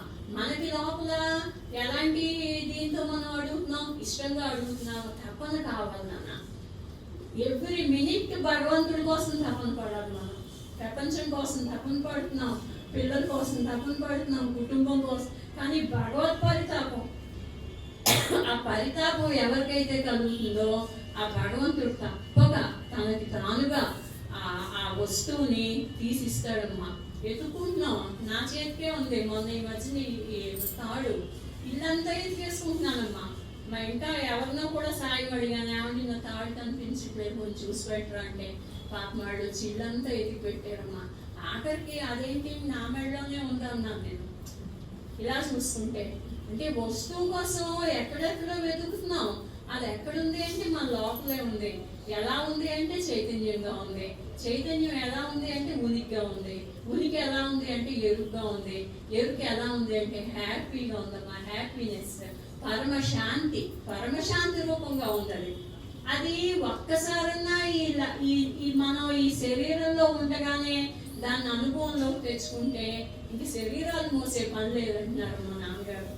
మనుష్యత్వం ముముక్షత్వం మహాపురుష సంశ్రయ అన్నాడు మా వివేకానంద స్వామి. మనుష్యత్వం, మానవుడిగా పుట్టేశాం మనందరం, మానవ జన్మలో ఉన్నాం. ఇప్పుడు ఇది వచ్చి ముముక్షత్వం, భగవంతుడిని తెలుసుకోవాలి అనే కోరిక విపరీతంగా ఉందమ్మా నాన్నగారి దయ వల్ల. భగవాన్ దయ వల్ల ఆయన ఒక్క చూపున ఆయన చెప్పిన 40 సంవత్సరాల సబ్జెక్టు ఏ వాక్యం ముట్టుకున్నా అమృతమే. ఇంకే బుక్స్ మనం తిరగలేదు. ఈ పుస్తకంలో ఇలా చెప్పారు, ఇంకో గురువు గారు ఇలా చెప్పారు, ఆ గురువు గారు ఇలా చెప్పారు, ఇంకేది మనకు అవసరం లేదు నాన్న. మనకి ఆ నాన్నగారు రేడియో పెట్టుకుంటే ఒక్క వాక్యం ఆ రోజంతా మనల్ని నడిపించేస్తాను నాన్న. అది అందరికీ ప్రత్యక్ష అనుభవం. అని ఆ చైతన్యమే నాన్నగారుగా కాళ్ళు చేతులు తొడుక్కుని ఆ తెల్లటి బట్టలు ధరించి మనందరి ముందుకి వచ్చింది నాన్న. మళ్ళీ మనందరిలో ఐక్యం అయిపోయారు నాన్నగారు. సరే నువ్వు నాకు చూపించగలవా అనేప్పటికీ బొటన్ వేలు హృదయం మీద పెట్టేప్పటికి ఆయనకి భగవద్స్థితి కలిగేసిందమ్మా వివేకానంద స్వామి. ఎందుకంటే పరిపూర్ణుడై ఉన్నాడు ఆయన. అది ఆ వస్తువుని క్యాచ్ చేయడానికి అన్ని విధాల తగి ఉన్నాడు. శిష్యుడు అంటే అలాంటి వాడమ్మా. కర్తవ్యాలని నిర్వహిస్తూనే భగవంతుడిని చూడాలని బోధించారంటమ్మా. మీ కర్తవ్యాలను మానొద్దు, మీ పనులు మానొద్దు, మీరు చక్కగా మీ పనులు చేసుకుంటే భగవంతుడి కోసం ప్రయత్నం చేయండి. తర్వాత ఒకరోజు ఇలాగే సత్సంగానికి ఎక్కడికో పిలిస్తే వెళ్ళాడమ్మా రామకృష్ణుడు. వెళ్తే వాళ్ళు ఏయో పళ్ళు పెట్టారు, చాలా బాగున్నాయి అన్నారంటమ్మా. అంటే ఒక కవర్ నిండా వేసి ఇచ్చారంటమ్మా రామకృష్ణుడికి. ఆ రోడ్డు మీద అలా నడుచుకుంటూ వస్తున్నాడంటమ్మా. బరువు ఎక్కిపోతుందంటమ్మా సంచి. ఏంటి సంచి ఇంత బరువు ఎక్కిపోతుంది? అమ్మా ఇంకా అమ్మే కదా, ఇంటి అమ్మతోనే మాట్లాడుకోవటం కదా. అమ్మా ఈ సంచి ఇలా బరువు ఎక్కిపోతుంది ఏంటమ్మా? నేను మొయ్యలేకపోతున్నానమ్మా, ఏం చేయమంటావు అంటే, నువ్వు అక్కడ బాగున్నాయి అన్నావు కదా, ఆ బాగున్నాయి అన్నందుకు నీకు ఇంకో 10 ఎక్కువ వేసి ఇచ్చేవాళ్ళు, అందుకు నీకు బరువు అయిపోయింది అని అమ్మ ఆ పక్కకి ఎవరికైనా ఇచ్చేయండి అంటమ్మా. వెంటనే ఆ మూట అంతా తీసి ఎవరికో ఇచ్చేసి చేతులు ఇలా ఊపుకుంటా, అమ్మయ్యా బరువు దిగిపోయింది నాకు. అంటే అతిగా ఏది ఆశపడుతుందమ్మా. మన అవసరాలు భగవాను తీరుస్తున్నారు, ఏది మనకి లోడ్ చేయట్లేదు నాన్న. ఏది ఎవరికన్నా లోటు ఉందా?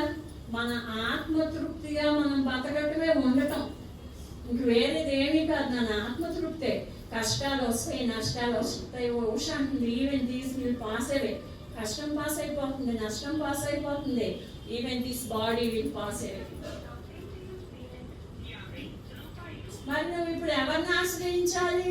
ఆ రామకృష్ణుడు అమ్మతో అనుసంధానం పెట్టుకున్నట్టు నీ గురువుతో, నాన్నగారైన మన గురుదేవులతో మనం అనుసంధానం అయి ఉంటే అమ్మా సకలము సర్వము మనకి ఆ దుఃఖం లేని స్థితికి, మనసు లేని స్థితికి ఆయన మోసుకుని వెళ్ళిపోతారమ్మా. ఇది ఒకటి చెప్పి నేను నైట్ ఇచ్చేస్తాను నాన్న. లాటు అని రామకృష్ణుడు గంగానదికి స్నానానికి వెళ్తున్నారమ్మా. వెళ్తా ఉంటే స్నానం అయిపోయింది, వచ్చేస్తున్నారు ఇద్దరు. లాటు అన్నాడు, గురుదేవా ఇక్కడ బంగళాలు కట్టారు కలెక్టర్ గారు, అదొకసారి చూసి వెళ్దాము అన్నాడంటమ్మా. అంటే రామకృష్ణుడు అన్నాడంట, ఒరే లాటు అసలు పిలుపులోనా నాన్నగారు పిలిచేవారు, అమ్మా చిన్నలక్ష్మి ఆ పిలుపులో మాధుర్యంకి ఎక్కడ దొరకదు నాన్న. అది మనం స్మరించుకున్నా మనం ముక్తులు అయిపోతాం. ఒరే లాటు ఆ బంగళాలు కావాలా నీకు? నీకు బంగళాలు ఎందుకురా? ఒత్తుతోళ్ళకి రాయి, ఒత్తుతోళ్ళకి కావాలి బంగళాలు. నువ్వు ఆ బంగళాల పట్ల, ఆ వస్తువుల పట్ల నువ్వు ఆకర్షితులవుతున్నావు. వద్దురా, వచ్చేయి, దా వెనక్కి వచ్చేయి. నీ మనసుని అమ్మతో, ఆ లోపల ఉన్న ఆ కాళీదేవితో నువ్వు అనుసంధానించుకో. ప్రతినిత్యం అమ్మని స్మరించుకో, ప్రతినిత్యం అమ్మతో మాట్లాడు. నీకున్న ఈ మోహాలన్నీ తీరిపోతాయిరా. అంటే మోహం ఒకటి, లోభం ఒకటి, కోరిక ఒకటి, కపటం ఒకటి, కల్మషం ఒకటి. ఈ 5 భగవంతుడిని చెంతకి చేరనివ్వమ్మా. కపటం పెట్టుకుని మాట్లాడటం, కల్మషం పెట్టుకుని మాట్లాడటం, తర్వాత ఈర్ష్య, అసూయ, ద్వేషం, కోపం, ఇవన్నీ జీవలక్షణాలు నాన్న. కానీ పరమ శాంతి ఒక్కటే నాన్నగారి లక్షణం అమ్మ. ఆ చూపు అలాగా. ఓసారి నాన్నగారు నాన్న మనం అనుకుంటాం రామకృష్ణుడు అవతారం కూడా ఎత్తేస్తారమ్మా. ఎలా అంటే మన ఇంటికి వచ్చారు, మేము అపార్ట్మెంట్కి వచ్చాక మా ఇంటికి వచ్చారు నా నాన్నగారు. వచ్చి మా దేవుడి గదిలో చిన్న సుబ్రహ్మణ్యేశ్వర స్వామి ఫోటో అమ్మ, ఇంతే ఫోటో. అది చూస్తా వెనకాల గోడ ఉంది, ఆ గోడకి ఇలా నిలబడిపోయారమ్మా. ఇంకా అసలు నాన్నగారు శరీరాన్ని మర్చిపోయారు, పడిపోతారేమో అని రామచంద్రరాజు గారు వచ్చి ఇంకొక చేయి పట్టుకున్నారమ్మా వెళ్ళి గబగబా. అంటే ఆయన ఇంకా అన్నారు. తర్వాత ఒక 10 నిమిషాలకి బయటకు వచ్చి ఆడు నేను ఒకటే అన్నారు. అందుకే నేను దాంట్లో నాకు అలాగా ఐక్యమైపోయాను, నాకు తెలియలేదు. ఇలా గోడకు నుంచుండిపోయాను ఇలాగా. అంటే రామకృష్ణుడి విశేషాలను కూడా నాన్నగారు మనకి సర్వము చూపించారు, సర్వము చెప్పారు. నాన్న ఎలా భగవంతుడితో అనుసంధానం అవ్వాలి. సబ్జెక్ట్ తీసుకెళ్ళిపోతుందమ్మా. సబ్జెక్ట్ చెప్పారు, పద్మ సబ్జెక్ట్ చెప్పింది, రామకృష్ణుడి గురించి చెప్పుకుంటున్నాం, నాన్నగారి గురించి మాట్లాడుకుంటున్నాం. కానీ ఆళ్ళతో ఎప్పుడు ఎల్లప్పుడూ నువ్వు కాంటాక్ట్ అయ్యిండు. రేడియో పెడితేనే కదా, ట్యూన్ చేస్తేనే కదా రేడియో వస్తుంది. టీవీ పెడితే కదా, టీవీలో సినిమాలో ఐక్యమైపోతున్నాం. వాళ్ళ కష్టాలు వస్తే ఇక్కడ ఫీల్ అయిపోతున్నాం, అవి గొప్పడితే ఇక్కడ ఫీల్ అయిపోతున్నాం. అలాగే ఆ హృదయంలో ఉన్న ఆ వస్తువుతో ఎవరు నమ్మితే ఆడేమ్మా. నాన్నగారు అయితే నాన్నగారు అందరూ ఒకటే కదా, చైతన్యం ఒకటే కదా. ఆ ప్రశాంత స్థితిని కోరుకుంటానన్నా ఆ భగవంతుడితో నిత్యం ఐక్యమై ఉండి ఇవాళ రామకృష్ణుడి గురించి 4 మాటలు చెప్పుకునే అవకాశం నాకు ఇచ్చినందుకు అందరికీ అనేక విధాల కృతజ్ఞతలు చెప్పుకుంటామా.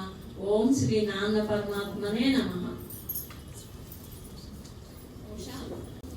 ఆత్మబంధువులందరికీ నమస్కారం అమ్మ. నాన్నగారు అంటారు, అనుకోకుండా జరిగే సంఘటనలు చాలా ఆనందాన్ని కలిగిస్తాయి అంటారు. నేను అసలు యాక్చువల్గా ఇవాళ ఇక్కడికి వస్తానని నాకు తెలియదు. ఇది గురువు అనుగ్రహం. ఎలా అంటే నిన్న ఏదో పని మీద హైదరాబాద్ వచ్చాను. ఇది ఇవాళ ఇదే చేసుకుంటాడని అందులో పెట్టాడు, కానీ వస్తాను నాకు తెలియదు. నిన్న రావడంతో ఇవాళ ఇక్కడ రావడం జరిగింది. అంటే రామకృష్ణుడిది నాకు రామకృష్ణుడు అంటే ఎందుకు ఇష్టం అంటే, గురువు గారికి ఇష్టం కాబట్టి నాకు ఇష్టం అండి. నిజం చెప్పాలంటే గురువు గారు నాకు రామకృష్ణుడి గురించి తెలీదు. నాన్నగారు చెప్పిన తర్వాత రామకృష్ణుడి గురించి చదివాను. చదివి రామకృష్ణుని చూడాలి, రామకృష్ణుని మఠం వెళ్ళాలి, వేలూరు మఠం వెళ్ళాలి, ఒక్కసారిగా జీవితంలో చూసి రావాలి, ఎక్కువసార్లు అవసరం లేదు, ఒక్కసారి చూసి రావాలి అనుకునేదాన్ని. అది నాన్నగారి దేహం వదిలేసినాక నేను వెళ్ళగలిగాను. నాన్నగారు నన్ను పంపించారు, వేలూరు మఠం పంపించారు, రామకృష్ణుడు అన్నీ చూసి వచ్చాను. కానీ రామకృష్ణుడి దగ్గర చెప్పడానికి 4 మాటలు చూద్దాం అనుకున్నాను. ఆయన ఎలా శిష్యుల్ని ఎంత ప్రేమగా చూసుకునేవారు, వాళ్ళు దారి తప్పుతుంటే మళ్ళీ తిరిగి ఎలా దారిలో తీసుకొచ్చేవారు. ఈ 4 మాటలు చెప్పుకుందాం అనుకుంటున్నాను. ఆయన అమెరికా వెళ్ళారు, వివేకానంద అమెరికా వెళ్ళినప్పుడు అందరూ అన్నారు, మీ గురువు గారి కన్నా మీరే గొప్ప వాళ్ళండి. మీ గురువు గారు అమెరికా రాలేదు, ఎక్కడికి రాలేదు, ఆయన అక్కడే ఉన్నారు. మీరు దేశం వచ్చి మొత్తం మన సనాతన ధర్మం గురించి బోధించారు, మీరే చాలా గొప్పవారు అన్నారు. అంటే ఈయన అనుకున్నాడంట, కొంచెం లోపల కొంచెం ఏదో తనకు కూడా అనిపించిందంటే, అంటే సహజం ఎక్కడో ఉంటుంది కదా మూల, అది కొంచెం అనిపిస్తే అయితే ఆయన ఆ రోజు అంటే ఒక అమ్మగారు ఆయన భోజనానికి పిలిచారు. భోజనానికి పిలిస్తే మన్నాడు భోజనానికి రమ్మంటే భోజనానికి వెళ్ళాడంట. అక్కడికి వెళ్తే అక్కడ మన రామకృష్ణుడి చిత్రం గీసుందంట, పెన్సిల్. అది చూసి అసలు ఇంకా వివేకానందుడు అలా చూస్తూ ఉండిపోయాడంట. అమ్మ ఎవరో అని అడిగాడు, ఆమెకు తెలియదంటే ఎవరో.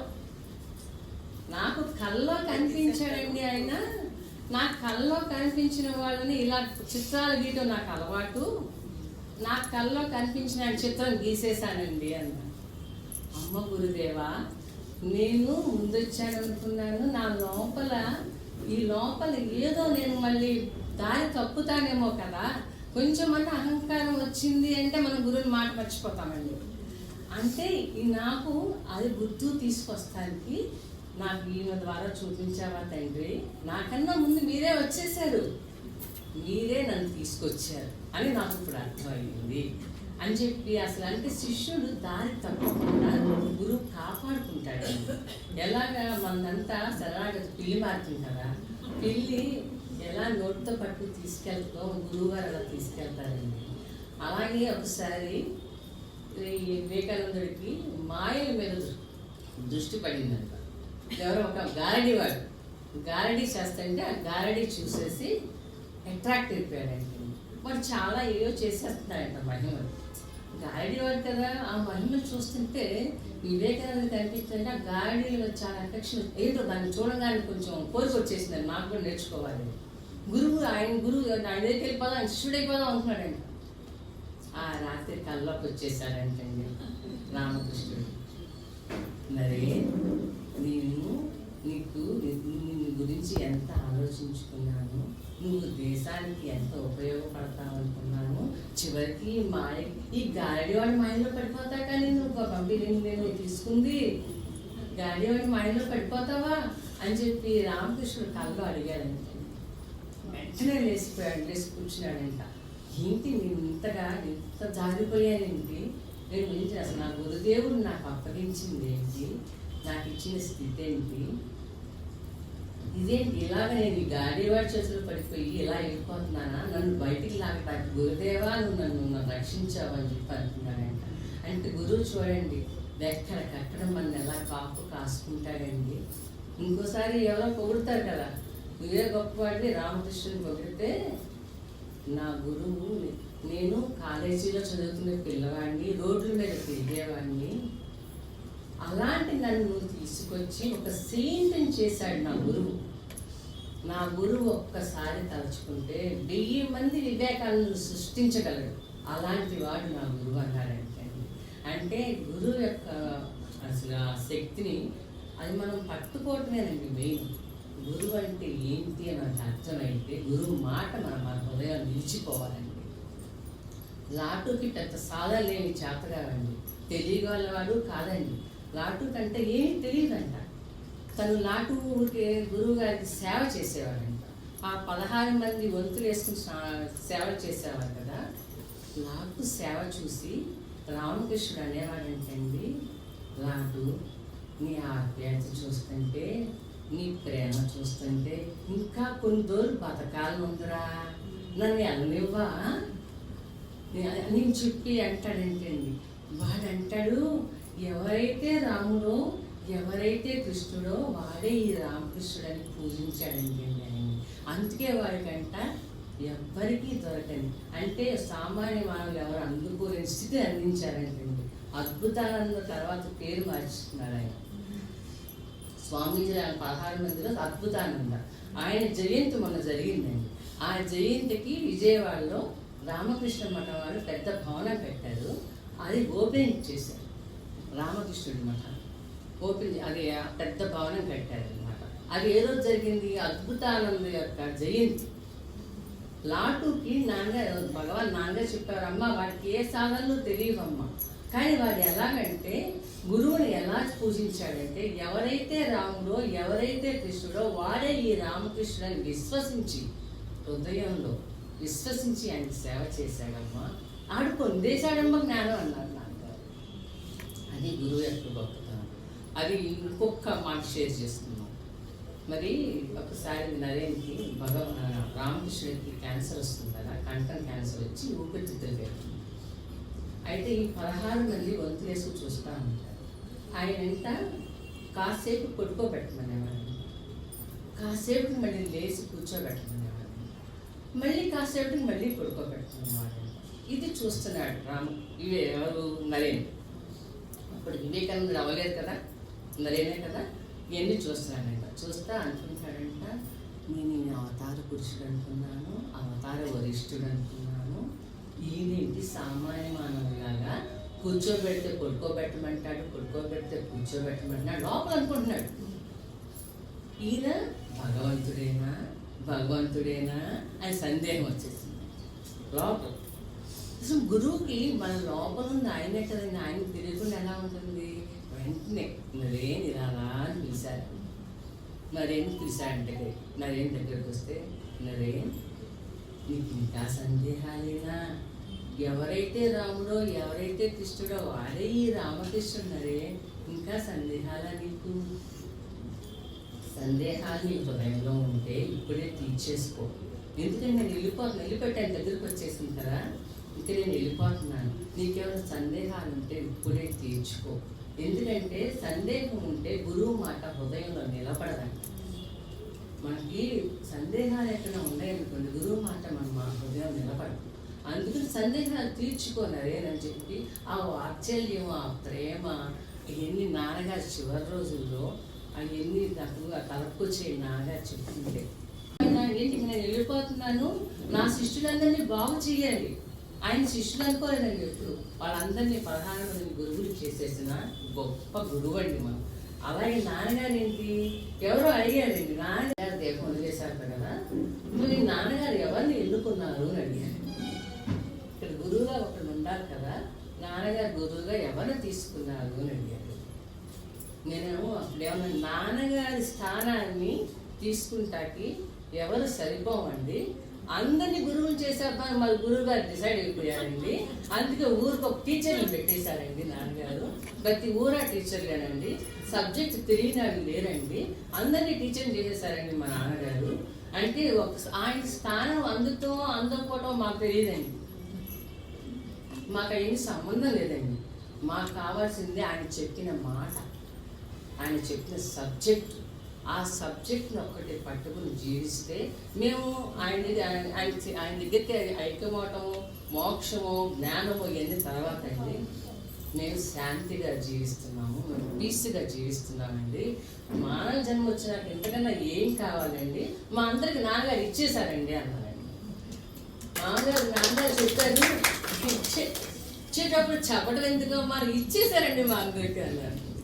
అంటే ఒక స్థానం ఇస్తే ఒకరిని ఇస్తే ఇంకోళ్ళు అవమానించినట్టే. నాన్నగారేమో ఒకరి ప్రేమ, నాన్నగారి ప్రేమ అందరికీ సమానంగా ఉంది కదండి. మా అందరిలో నాన్నగారు అంటే సమానమైన ప్రేమ ఆయనకి. మరి ఒకరికి ఇస్తే ఇంకోళ్ళు బాధపడరా? ఎవరికి ఇస్తారండి? ఆయన అంటే ఆయన ఏంటి, అందరినీ నాలాగే నా దగ్గరికి రావాలి, అందరూ నాలా అయిపోవాలి కదా. నాన్నగారు మనందరినీ తయారు చేసింది 50 సంవత్సరాల పైన బోధించారండి ఆయన. మనకి ఏమన్నా సామాన్యమైన సబ్జెక్ట్ అండి మనది. లేదండి, ఇవాళ ఎవరో కొత్త భక్తులు కలిసినప్పుడు అంటున్నారు, ఒక మాట అడిగారండి. ఒక చిన్న సంఘటన జరిగింది. ఆ సంఘటన జరగడం వల్ల నేను అక్కడ ఏమైందంటే రియాక్షన్ లేకుండా అక్కడ ట్రైన్ మిస్ అయిపోతుంది, అక్కడ కంగారు పడుతున్నారండి. నేనేమన్నానంటే, వచ్చిన పని ఏంటి, దర్శనానికి వచ్చారు కదా, ముందు దర్శనం చేసుకోండి, కంగారు పడకండి, ఇది కాకపోతే ఇంకో ట్రైన్కి వెళ్దాం అంటే వాళ్ళు అయిపోయింది. ఆ ట్రైన్ మిస్ అయింది. వెంటనే నేను నెట్లో చూసుకుని, అదే ఫోన్లో కన్ఫర్మ్ టికెట్ ఉంటుంది అందరూ చూసుకుంటే 3 టికెట్లు దొరికినాయి. వెంటనే బుక్ చేశాను. బుక్ చేసిన ప్రార్థన చూసారా ఎంత సుఖమైన ట్రైను. అది ఎక్కితే అర్ధరాత్రి వెళ్ళేవాళ్ళం. అర్ధరాత్రి వెళ్తే ఇంటికి వెళ్తాక ఎంత కష్టపడేవాళ్ళం మనం. చక్కగా ఈవినింగ్ రాత్రి 10:30 ఎక్కితే తెల్లారింటికి దింపుతాడండి ట్రైన్. ఇది మంచి ట్రైన్ దొరికింది. ఎందుకమ్మా ఎందుకు అదిగో కంగారు పడతారంటే ఆమంటది, అసలు ఎలా ఉంటారండి అని అడుగుతాం. అసలు ఎలా ఉంటారండి, మీ భక్తులందరూ ఇలానే ఉంటారా అండి అని అడిగింది. అది కూడా అడిగింది, అమ్మాయి కూడా అడిగింది. భక్తులందరూ అంటే ఇంత ఏం టెన్షన్ లేకుండా, కంగారు లేకుండా అన్నిటితో పాజిటివ్ ఎత్తుకుంటారా అని అడిగింది. సబ్జెక్ట్ అర్థమైన వాళ్ళందరూ ఇలాగే జీవిస్తారమ్మా అన్నారు. సబ్జెక్ట్ అంటూ అర్థమైతే, నాన్నగారు ఇన్ని సంవత్సరాలు బోధించిన మాట మాకు అర్థమైతే ఇలాగే జీవిస్తారండి అని అన్నాను.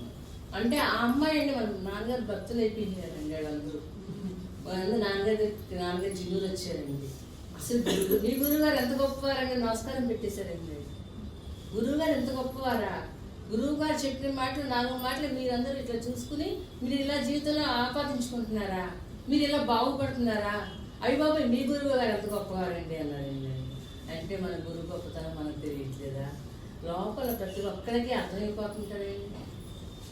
అసలు గురువు అంటే ఇది అని నాకు అసలు గురువులు ఉంటారనే తెలియని మనకి అసలు గురువులు ఉంటారని తెలియదండి. నేను అసలు దేవుడు అంటే ఏదో భక్తి, ఆయన గుడి చుట్టూ తిరగటం, ఏదో పూజ పురస్కారాలు చాలే అనుకున్నాను.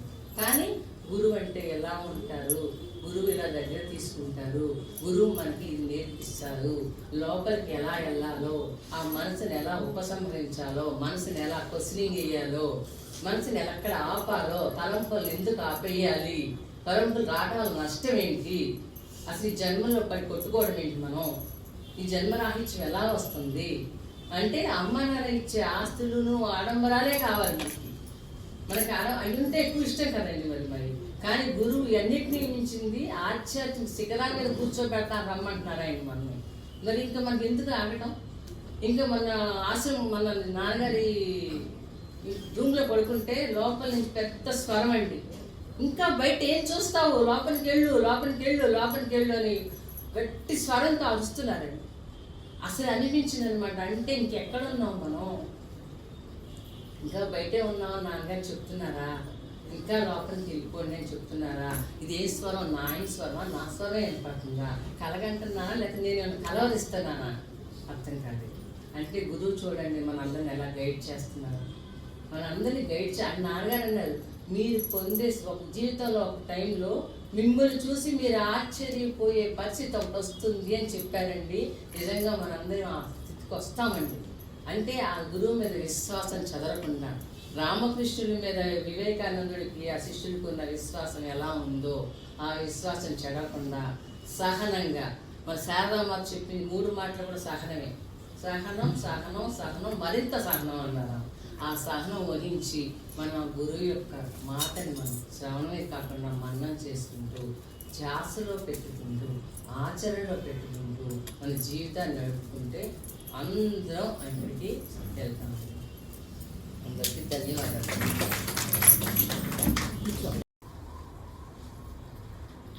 ఓం నమో భగవతే శ్రీరామాయ. ఓం శ్రీ రామకృష్ణాయ నమః. ఓం శ్రీనారాయణ పరమాత్మనే నమః. కథ చెప్పుకున్నారు, చక్రవర్తి కథ చెప్పుకున్నారు. రామకృష్ణుడు కథ అంతా వినేశారు కాబట్టి పుట్టినప్పటి నుంచి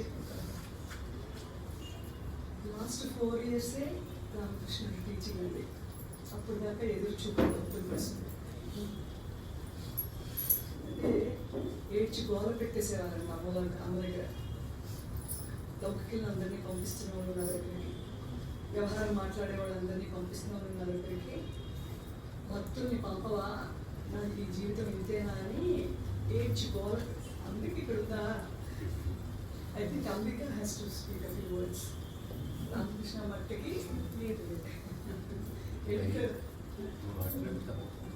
అందుకే వాళ్ళు చిన్నప్పటి నుంచి రామకృష్ణ భక్తులంటే విజయ చేసుకుంటాడు ఈరోజు ప్రోగ్రామ్.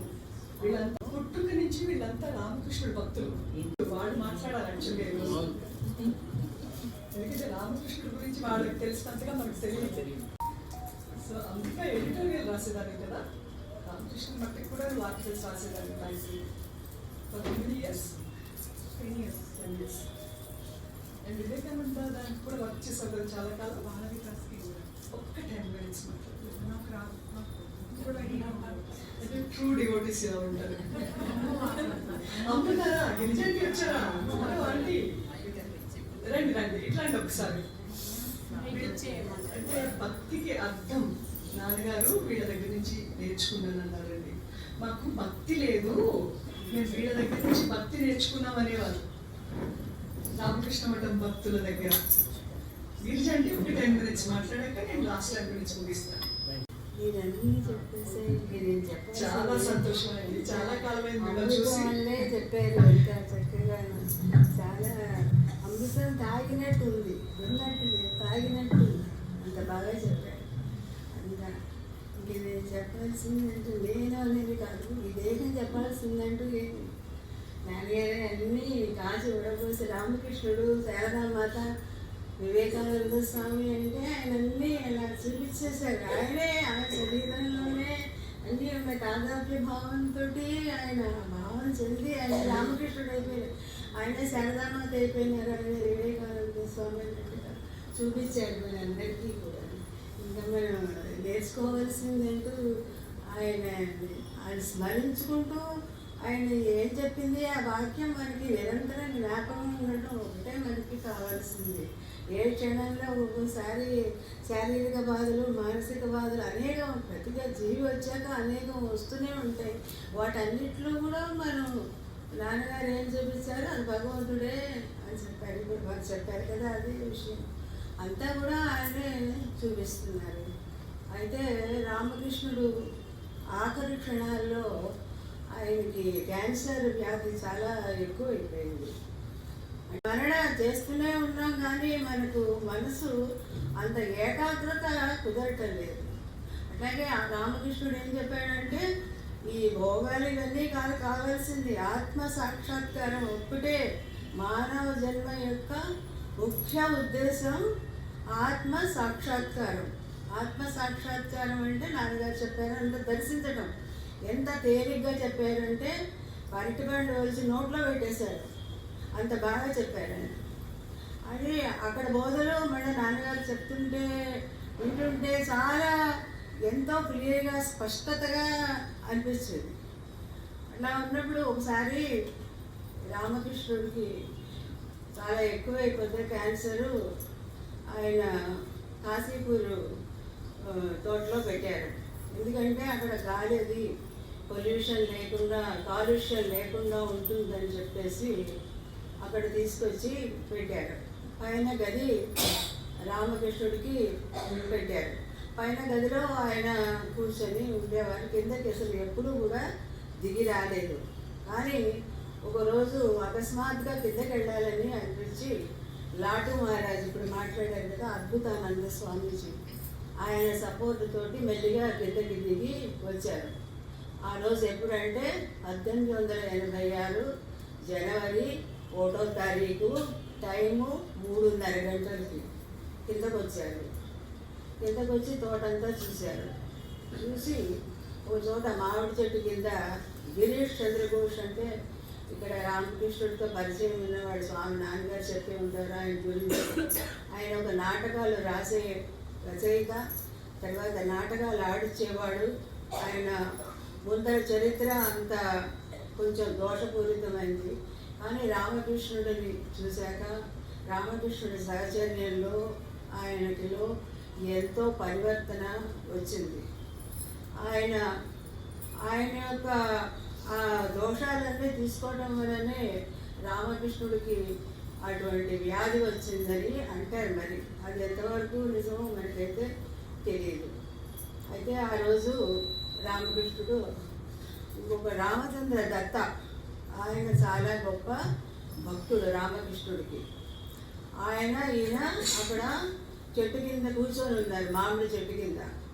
రామకృష్ణుడు లాటు సాయంతో వచ్చాడు అక్కడికి. మిగతా కొంతమంది భక్తులు అక్కడక్కడ తిరుగుతున్నారు. ఆ రోజు తిరుగుతూ గిరీష్ చంద్రఘోష్ని రామకృష్ణుడు ఒక ప్రశ్న అడుగుతాడు. ఏంటంటే, నేను ఎలా కనపడుతున్నాను నీకు? నేను ఎలా చూస్తున్నావు నన్ను నువ్వు? నేను ఎలా కనపడుతున్నాను నీకు చెప్పు. నాన్నగారు కూడా అట్లాగే మాట్లాడుతుంటారు ఒకసారి. అలా అడిగేసరికి ఆయనకి తప్పింపైపోతుంది. ఒక్కసారి ప్రశ్న ఆయన అడిగేసరికి కాబట్టి 2 కాళ్ళు పట్టుకొని దండం పెట్టుకొని అప్పుడు చెప్తాడు, వ్యాస వాల్మీకులే ఆ భగవంతుడిని ఎట్లా ఉన్నాడని చెప్పలేకపోయినారు, నేనెంత వాడని మీ గురించి చెప్పేది. వ్యాస వాల్మీకులే ఆయన గురించి ఒక్క మాట చెప్పలేకపోయినారు, భగవంతుడి గురించి చెప్పలేకపోయినారు. వాడు వ్యాసుడు ఎన్నో రాశాడు, వాల్మీకి మా రామాయణం రాశాడు, ఇంతమంది వాళ్ళే చెప్పలేకపోయినప్పుడు నేను ఒక సామాన్యుడు, నేను మీ గురించి నేనేం చెప్పగలను అని సాష్టాంగ భగవంతుడే ఆ రూపాన్ని నడిచి వస్తున్నాడు అని 2 కాళ్ళు పట్టుకొని ఏడ్చేశాడు. అప్పుడు మిగతా భక్తులందరూ ఇదంతా జరుగుతుంటే గబగబా అందరూ 30 మంది భక్తులు వచ్చారు అక్కడికి. అప్పుడు రామకృష్ణుడు ఇంకా అప్పుడప్పుడు స్పృహ తప్పి నిర్వికల్ప సమాధిలోకి వెళ్ళిపోయినారు ఆయన. అలా సమాధిలోకి వెళ్ళిపోయాక ఆ సమాధి నుంచి బయటికి వస్తూనే పెళ్ళి ఇలా పెట్టి అందరికీ ఈరోజు మీలో ఉండే ఆధ్యాత్మికత, జాగృతం అగుగాక. ఈ రోజు నుంచి మీలో ఉండే లోపల ఉండే చైతన్యం, ఆ చైతన్యం జాగృతం అగుగాక అని అందరికీ జీవించారు. అందరికీ చాలా చాలా విపరీతమైన సంతోషం వచ్చేసింది. పడి డొల్లారట ఆ నేల మీద, ఆ మట్టిలో. ఇక ఒక ఆ కింద పడింది, అదే మహాప్రసాదంగా ఒంటి పూసుకున్నారట, పెరగ పూసుకున్నారట. ఇక సన్నయత్వంతో ఎంత ఆనందపడిపోయినారో చెప్పలేమట. తర్వాత ఆ రోజు నుంచి ఈ రోజు దాకా ఆయన ఎప్పుడూ కూడా శ్రీరామకృష్ణుల వారు అదే మీలో చైతన్యం జాగృతం అగుగాక. ఇది మనం ఎప్పుడు జ్ఞాపకం పెట్టుకోవాలి. మనకి నిరంతరం భగవంతుడు అది చెప్తూ ఉంటాడు. అదే నాన్నగారు స్పష్టంగా చెప్పారు. మీలో లేదా భగవంతుడే ఉన్నాడు. మీలో ఏం చూస్తానంటే మీరు ఎట్లా ఉన్నారు, ఏ అందంగా ఉన్నారా, అట్లా ఉన్నారా అని ఇందాక మరి మన తోటి భక్తులందరూ చక్కగా మాట్లాడారు. అదేవిధంగా ఇలా మనలో ఉండే ఆయన దోషాలు ఏమున్నాయో చూస్తారు. ఆయనలో పరమాత్ముడు ఏ పర్సంటేజ్లో ఉన్నాడో కూడా చూస్తాడు. ఆయన చూసి దానికి తగ్గట్టుగా మనకి చక్కగా బోధన చేశారు. అంత తొందరగా వెళ్ళిపోతే నాన్నగారు పోయినప్పుడు మాత్రం చాలా మానసికంగా కుంగిపోయినాను నేను. ఎందుకంటే మా భర్త పోయినప్పుడు 50 ఏళ్ల కింద అంత బాధపడలేదు. మా నాన్న పోయినప్పుడు కొంచెం బాధపడ్డా. కానీ నాన్నగారిని ఆ రోజు ఇక్కడే వెళ్తున్నారు భోజనానికి. అదే ఆఖరి నేను చూడటం. తర్వాత ఇంకొకసారి అమెరికా తీసుకొచ్చింది. నాన్నగారు అంటే ఎప్పుడు తిరిగి చూసి ఇట్లా అనేవారు. నాన్నగారు అంటూ వెంబడబడ్డాను. వెంబడబడితే ఏం మాట్లాడలేదు. బాబాయ్ నాన్నగారిలో చాలా మార్పు ఉంటుంది, ఏమిటి మార్పు, ఇలా మార్పు రాకూడదే అని నాకు ఎందుకో డౌట్ వచ్చింది. మళ్ళా వచ్చి గుండెల మీద నాన్నగారు అనుకుంది కొట్టే. అసలు నాన్నగారు నేను వెళ్తున్నాను, నేను చేస్తున్నాను అనేది నా కాన్షియస్ లేకుండా నాన్నగారు మాట్లాడి నాన్నగారు అంటున్నాను ఇక్కడే. అంటే ఆయన మాట్లాడకుండా వెళ్ళిపోయాడు. అంటే ఇంకా నాన్నగారు దర్శనాలు మనకి ఎవరేమో అన్న భావన నాకు ఏమిటో ఒక కలెక్ట్మని కలిగింది. తర్వాత ఒకసారి లాస్ట్లో పిలిచారు. అప్పుడు అమెరికా తీసుకొచ్చింది. అందరితో మాట్లాడారు. ఫ్యూచర్ గురించి చాలా చెప్పారు. వినేటట్టుగా అంతా ఇంటికి చేశారు. కానీ నాకు తెలియదు ఇప్పుడేమి. తర్వాత నాన్నగారు నాలో ఉంటే దోషాలు ఏమైనా ఉంటే తీసేయండి, ఇదొకటే దండం పెట్టుకున్నాను. వచ్చేసాక చాలా బరువుగా భారంగా హృదయం ఏమిటో పదవికి వచ్చింది. నాకు తెలియదు ఏం చెప్పాలో ఎలా చెప్పాలో నాకు తెలియదు. తర్వాత కొన్ని రోజులకి ఇలా హాస్పిటల్లో ఉంటారు. అక్కడి నుంచి తీసుకురావటం విశాఖపట్నం నుంచి మన అమ్మాయి చాలా సేవ చేసింది. అందరూ భక్తులందరూ చూడాలని పరితపించిపోయినారు. ఇంకా రోజులో మరి కాయం వదలటం అయింది. కానీ చాలా అంటే ఒక నిజమైన ఆత్మీయుడు, నా సొంత వాడికి కూడా నేను అంత బాధపడలేదు. నాన్నగారు అంటే పెద్ద అంతా ఉన్నారు. ఇప్పుడు ఆయన లేదని నేను చెప్పట్లేదు, ఆయన అంతా ఉన్నాను కదమ్మా. పోయినా కూడా తర్వాత కూడా 2-3 సార్లు కనిపించారు. నా కరోనా వచ్చినప్పుడు రోజు పక్కలో కూర్చొని ఏదో చెప్పేవారు, ఏదో చెప్పించేవారు. రోజు 10 రోజులు అట్లా కనిపించారు. తర్వాత సుబ్రహ్మణ్యం మర్చిపోకమ్మా, వెళ్తున్నావా అన్నారు. అదే నాన్నగారు అన్నాను. అయితే ఆ రోజు ఇక్కడ రామకృష్ణ దగ్గరికి వెళ్తాం. అప్పుడు వాళ్ళందరికీ ఆయన చైతన్యం జాగ్రత్తగా కాక అని చెప్పేసి అందరికీ దీవెనది ఇచ్చారు. అందరూ సంతోషపడ్డారు. తర్వాత ఒక భక్తుడు వచ్చి నాకు మీకు కలిగిన స్థితి నాకు కూడా ఇవ్వండి అంటాడు. నీకు ఎట్లా ఇస్తానయ్యా, నువ్వు ఇంకా సంసారంలో ఉన్నావు, పిల్లలు ఉన్నారు, నీకు ఇది తగదు వద్దు అంటాడు. కాదు నాకు ఇవ్వాల్సిందే అంటాడు. ఇవ్వాలంటే నాన్నగారు ఇలా అనగానే నాన్నగారు వస్తుంది. రామకృష్ణుడు శ్రమ కోల్పోతాడు. 3 రోజులు తిండి లేదు, తిప్పలు లేదు, ఏమీ తెలియదు. అలా పడిన వాడు శవాకారంగా పడుకొని ఉంటాడు. తర్వాత కొంచెం స్పృహ వస్తున్నప్పుడు నాకొద్దు నాకు ఈ స్థితి అని జడబెట్టు. అర్హత లేకుండా నాన్నగారు చెప్తారు, అర్హత లేకుండా ఏది కోరుకోకూడదు. భగవంతుడిని బలవంత పెట్టకండమ్మా అంటారు. భగవంతుడిని బలవంత పెట్టి మనం ఏమీ సాధించలేము.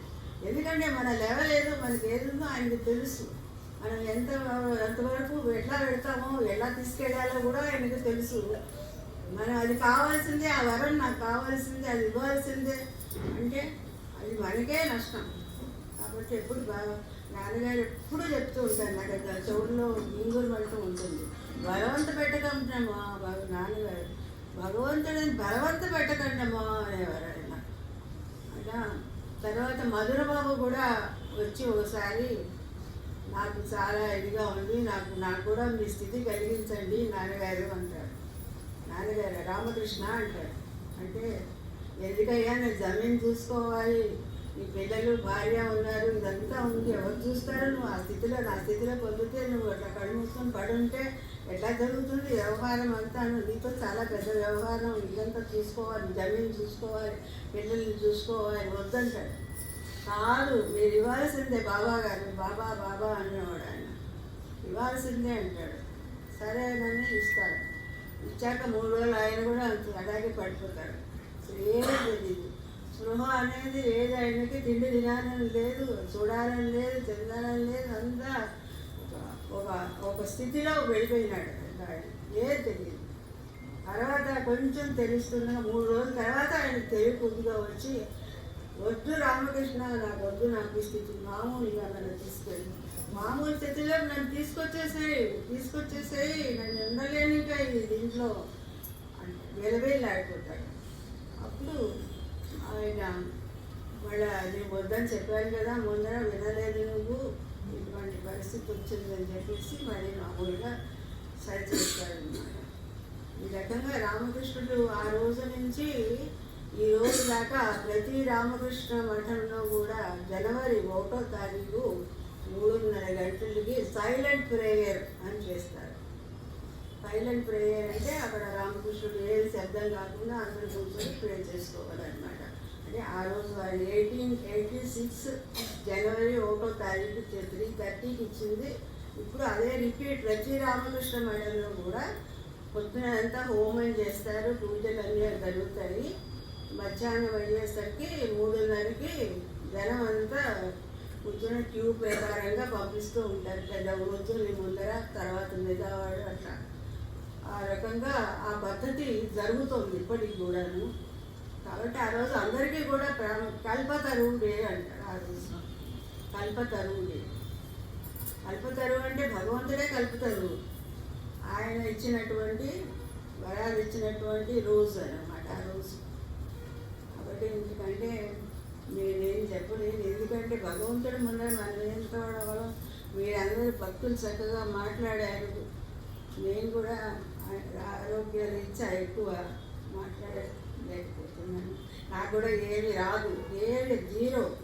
ఏదో నేను కూర్చోబెడితే ఆయన ఏదో 4 మాటలు మాట్లాడిస్తే అది మీకు ఉపయోగంగా ఉంటే వినే ఉంటారు మీరు. చాలా సంతోషం. ఇంతకంటే నాకు ఇంకేం కావాలి? మీ అందరికీ నాకు కృతజ్ఞతలు అందజేస్తున్నాను.